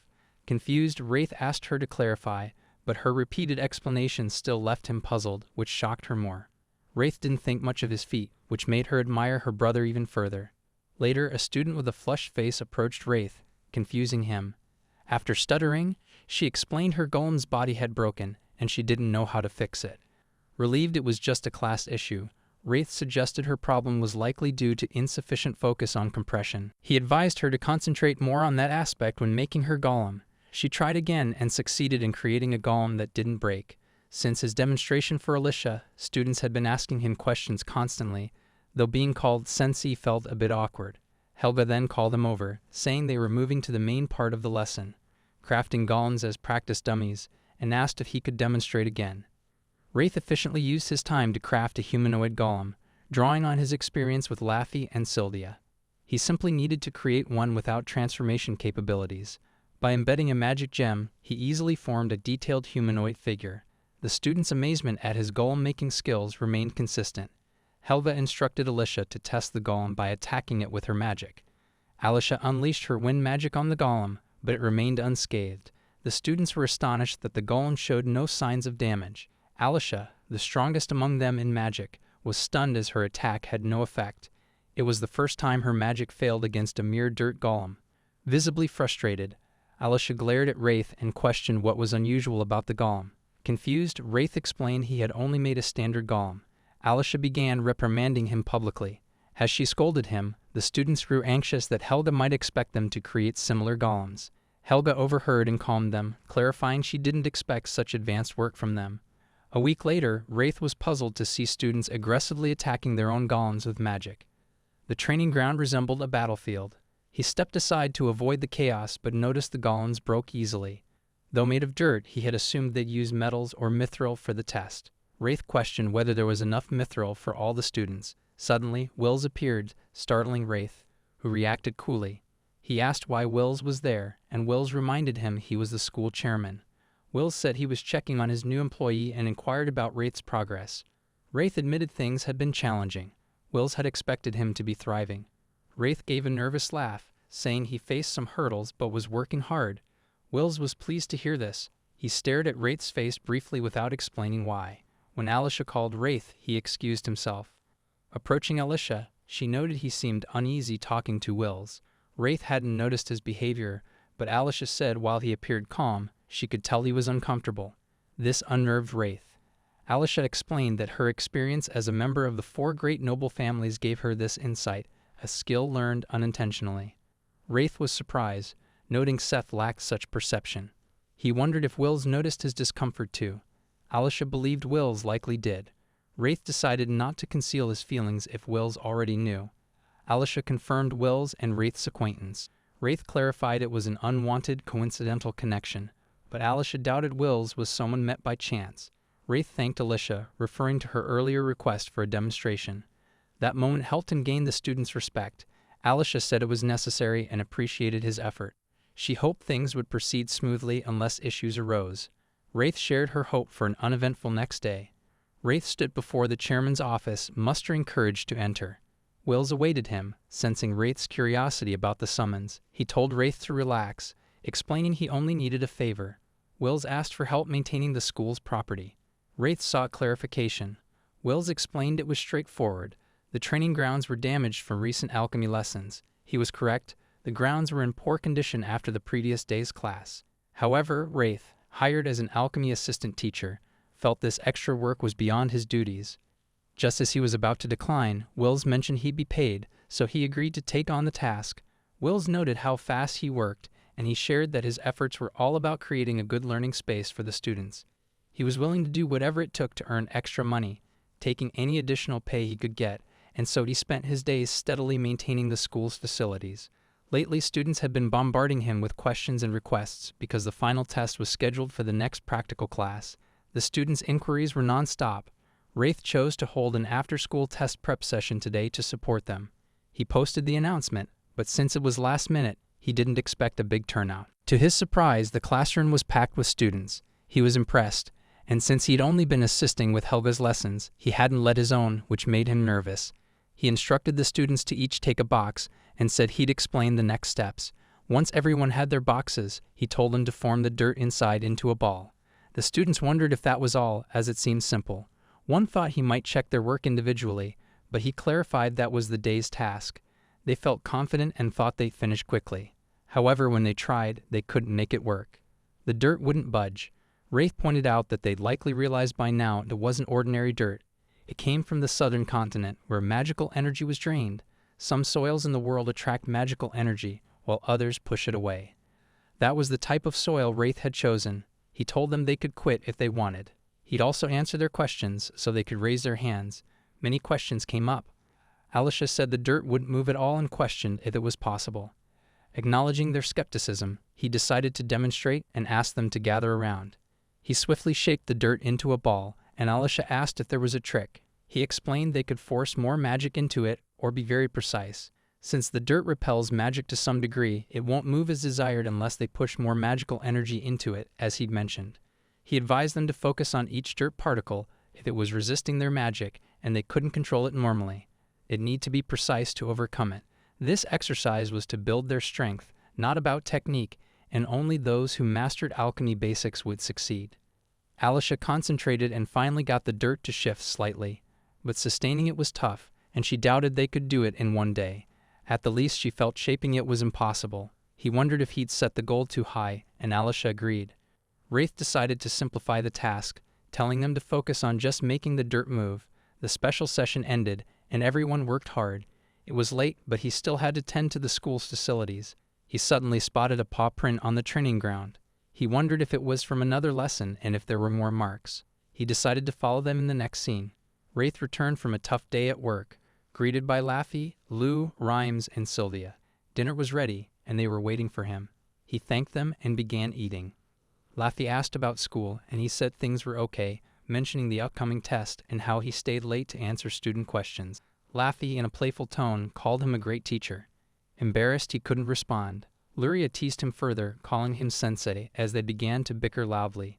Sylvia noted that the strange sensation she felt with the magic flow had disappeared. Luria paused and remarked that it had suddenly gone away. Wraith inquired if they had identified the reason, but they hadn't. Laffy shifted the topic, asking about a test he had mentioned earlier. He clarified that it was a golem construction test, though he wasn't directly involved. As a temporary teacher, Wraith wouldn't grade the test but would assist the students in preparing for it. Luria playfully teased him for his commitment. Wraith brushed off her remarks and shared that he had also begun maintaining the school's facilities while he was doing well. Laffy expressed her happiness for him, confident he would excel. When the test day arrived, Wraith noted it was a perfect day for it. All the students gathered at the training ground, visibly nervous. Helga, after ensuring everyone was present, started the exam, which focused on building a strong golem quickly. Points were lost for taking too long, with the fastest students completing their golems in 5 minutes. Next came the durability test, where Helga used light magic to check the golem's sturdiness. When Alicia's turn came, Wraith observed her closely. She crafted an impressive golem, and Helga tested its strength. Alicia's golem took 3 minutes to build and held up perfectly, meeting Helga's high standards. Afterward, Alicia approached Wraith to ask how she performed. Confused, Wraith asked her to repeat the question. She wanted to know about her test performance, and he told her she seemed to outperform everyone. Coming from Wraith, that praise felt underwhelming to Alicia. He insisted he meant it as a compliment. Suddenly, Alicia sensed an odd magic flow, similar to what Sylvia and Luria had felt. She mentioned it hadn't happened the previous day. Wraith, unable to pinpoint the cause, speculated it might be a magical irregularity. He reassured Alicia it was likely nothing, though he doubted it was a coincidence given how often it was mentioned. After school, while fixing the training ground, Wraith noticed paw prints again. He decided to investigate, following them until they abruptly ended, revealing nothing about the magic flow or the mysterious prints. The following day, Helga was furious to find the students' golems destroyed. The students had poured their hearts into their creations, fueling her anger. Wraith suggested reporting it to Will's immediately. At Will's office, they learned there were no witnesses. The night guard saw nothing suspicious, and no other reports surfaced. Wills urged them to examine the broken golems for clues. Inspecting them, Wills suspected magical destruction, doubting human hands could cause such damage. He noticed the magical energy in the gems was completely drained. Magic gems shouldn't naturally deplete like that. The culprit likely exhausted their power deliberately. For now, Wills increased security personnel. With lessons starting, they postponed further investigation. Later, Wraith discussed the incident with Luria. Wraith admitted his limited magical knowledge, but wondered if something required gathering so much magical energy. Luria replied that extracting energy directly from magic gems was rare. Without a place to store it, the energy would need to be used immediately. She inquired if there were any signs of such a thing, but he believed there weren't. Luria, in this instance, was equally clueless. Wraith found the situation worrisome since even Luria, an expert in magic, was unaware of it. Given that this involved golems, he thought examining one might provide a clue, so he chose to inspect the golem he had crafted earlier. However, when he reached the storage room to view it, he was stunned by what he discovered inside. In the following scene, Wraith summoned Lucia and Luria. He stressed that this was critical and urged them to pay close attention. He had kept his composure until then, but began to panic while revealing that his liquid McOne was missing. Lucia was puzzled, so Luria clarified that it was the golem Wraith had created. Lucia then questioned why it had vanished and whether it had moved on its own. That was exactly what Wraith wanted to understand. The golem didn't even contain magic, which made it strange. He then remembered people mentioning they sensed an odd disturbance in the magic flow. He asked Luria when the magic flow here had stabilized, and she replied it was yesterday. He followed up by asking when the irregularity had started. Luria seemed to grasp what he was implying. Wraith explained that the disruption in the magic flow began right after he created Liquid Mic-1, and a similar issue had been occurring at the Magic Academy since yesterday. The source of this magical disturbance was likely his Liquid Mic-1, which had somehow flowed to the Magic Academy. Regarding the golem destruction incident at the Magic Academy, the perpetrator had drained all the magical energy from the gems of the shattered golems. If an energy-hungry, inefficient golem was behind this, seeking magical energy to sustain itself, it would mean he was accountable. He decided to summon Laffy and the others for assistance. He briefed the girls on the situation and sought their help to stop the rogue golem. Sylvia viewed this as a catastrophe. Laffy noted that dealing with a golem crafted by Wraith would be a major hassle. Lucia simply wished to stay home and rest. Wraith relied on all of them and expressed deep regret for the situation. Laffy didn't truly hold him responsible, as no one had ever heard of a golem moving independently. Wraith hoped no one would trace the golem back to him if they didn't report it, but Laffy countered that its unique abilities would make it obvious. On reflection, whether they used it or not, this could prove useful. Laffy announced they were heading out, and Wraith grabbed a book and joined the group to pursue the golem he had created. Upon reaching the academy, they found that heightened security was working against them. Wraith devised a plan to slip past the guards. He then proposed an idea and asked Luria for a favor. 10 minutes later, everyone was donning academy uniforms. Wraith explained that this was merely to get through the main gate. Now resembling typical students, he believed they faced no issues. A security guard questioned their presence, and Wraith explained he had forgotten something. The guard was skeptical that the whole group returned for one student's item. He considered they might need school materials and suggested magical disguises could help them pass. Using the uniforms as a guide, though he wasn't certain, Wraith noted the guards' reaction and their fortunate entry without issues. Once inside, the schoolrooms remarked on the audacity of his plan. Wraith admitted he was impressed she pulled it off, especially since she was in her late 20s. Laffy asked about their next steps. Wraith said they'd head to where the broken golems were stored, hoping to find clues. Guards still stood outside the golem storage room. Laffy wondered if the school had already pinpointed the culprit, and Luria suggested leaving before they were caught. Wraith insisted on exploring further and asked Luria if she could use her magic to locate the golems. Sylvia had been trying to detect magic since they arrived at the school, but she hadn't picked up anything until a strange magical sensation suddenly hit her. They decided to investigate and headed to the backyard, but no golems were in sight. This puzzled Sylvia, as she was certain the magical energy was coming from that area. Luria confirmed the presence was still nearby. Wraith wondered if the golem had slipped away, but Sylvia and Luria were convinced it was still close. Oddly, the golem's magical energy seemed to be constantly shifting. If it was moving so much, it should have been spotted by them or the security guards by now. Then Wraith had a realization. The guard they were searching for was the golem itself. Wraith grabbed the guard's shoulder, warning him not to take on new abilities unnoticed. The man turned, his body suddenly melting. As they watched in shock, he transformed into his true form, a Liquid Mic-1 golem. Laffy and the others were confused, and even Wraith was unsure. He suggested the golem might be absorbing magic or had some other unknown trait, somehow gaining new abilities as they debated how it was possible. The Liquid Mic-1 golem bolted. Laffy gave chase and swung at its throat but missed. Wraith urged Luria and Sylvia to use their magic, as the golem seemed tough to beat, but their spells had no effect. Wraith then asked Luria to magically seal the golem's surroundings to trap it, while Luria worked to capture it. Laffy assisted to ensure the golem couldn't escape. Wraith told Laffy to attack again with her sword, saying it didn't matter if she hit. He wanted to test something. The golem dodged her blade once more. Wraith concluded they couldn't land physical hits, but it was also nullifying magical attacks. With Luria and the others' magic ineffective, Wraith had no choice but to rely on Laffy. He found it odd that such an agile golem would bother disguising itself as a human. If his theory was correct, Laffy would soon land a hit. His hunch proved right. Laffy struck the golem. Wraith reasoned that golems need magical energy to move, and Liquid Mic-1 was running low. That explained why it was targeting magic gems and student-made golems. With no such gems nearby to restore its energy, The golem's slowing movements confirmed its weakening state. Laffy's attacks were now landing. Wraith was confident they could win. As a golem, it couldn't function without magical energy, so draining it through combat would lead to its defeat. But then, the golem transformed into an armored soldier and spoke to them. Wraith was stunned by the golem's abilities. Laffy suggested they try talking to it to stop the fight, but the golem declared it was pointless. Wraith realized Laffy might tire out before the golem's mana ran dry. He called Laffy back, summoned Luria, and instructed Luria and Sylvia to keep the golem busy with physical spells. Laffy returned and asked if Wraith had a plan. He wasn't sure it would work but shared a strategy. They agreed to try it. Laffy joined Sylvia and Luria, engaging the golem to distract it while Luria watched for openings to attack with ice magic balls. The golem, as expected, nullified the magic. At that moment, Wraith, hidden inside a ball using his transformation ability, emerged to strike. But the magic gem glowed, triggering an explosion that knocked them all down.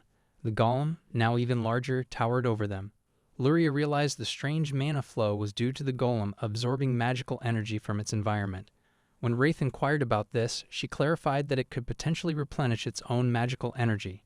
Wraith grew anxious since that was his only strategy, but Luria questioned whether it could absorb enough mana to sustain all its operations. The golem targeted the students' golems to gather more mana, so they needed to either wait for its mana to deplete or target its magic gem. Wraith trembled despite not being in combat, while Laffy charged at the golem again. The fight was intense, but the golem's increased size made it slower. Laffy, struggling to keep the golem distracted, asked for a plan and noted that destroying its magic gem would require assistance. Its larger size made it easier to hit, but its durability was a challenge. Luria instructed everyone to clear the area as she prepared a powerful spell. Wraith worried about damaging the school, but Luria dismissed his concerns, saying they could repair it later. Despite his objections, she encased him in a magic sphere, urging him to stay put, as she was done holding back to avoid trouble. After Luria's massive attack, Laffy and Wraith hoped the golem was obliterated, believing it couldn't survive such a blast. However, when the smoke cleared, the golem stood with one broken arm, still radiating power. Wraith was out of ideas, and Laffy doubted her sword could harm it now. Wraith concluded that touching the golem's magic gem to disable it was their only option, though it required teamwork. He hesitated to endanger everyone further, but the girls were already committed, showing their resolve. Wraith mustered his courage and directed them to immobilize the golem so he could approach it. Lucia, Sylvia, Laffy, and Luria attacked in sequence, creating an opportunity for Wraith to reach the magic gem and begin shutting it down.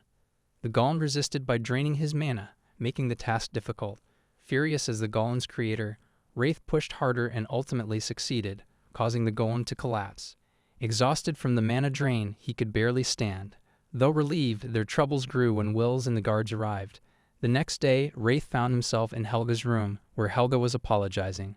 Wraith tried to interrupt and comfort Helga, but Helga persisted. The investigation revealed that the golem's rampage stemmed from a faulty magic gem Helga had given Wraith. If Helga had been unaware of the defect, it could have been dismissed as an accident. However, Helga had deliberately provided a defective gem, expecting Wraith to fail at creating a golem and feel discouraged. Against expectations, Wraith's exceptional alchemy skills enabled him to build a golem with it, leading to the chaos caused by Helga's jealousy and Wraith's unique talent. Helga admitted that expecting Wraith to cover the school's damages would be unfair and vowed to handle it.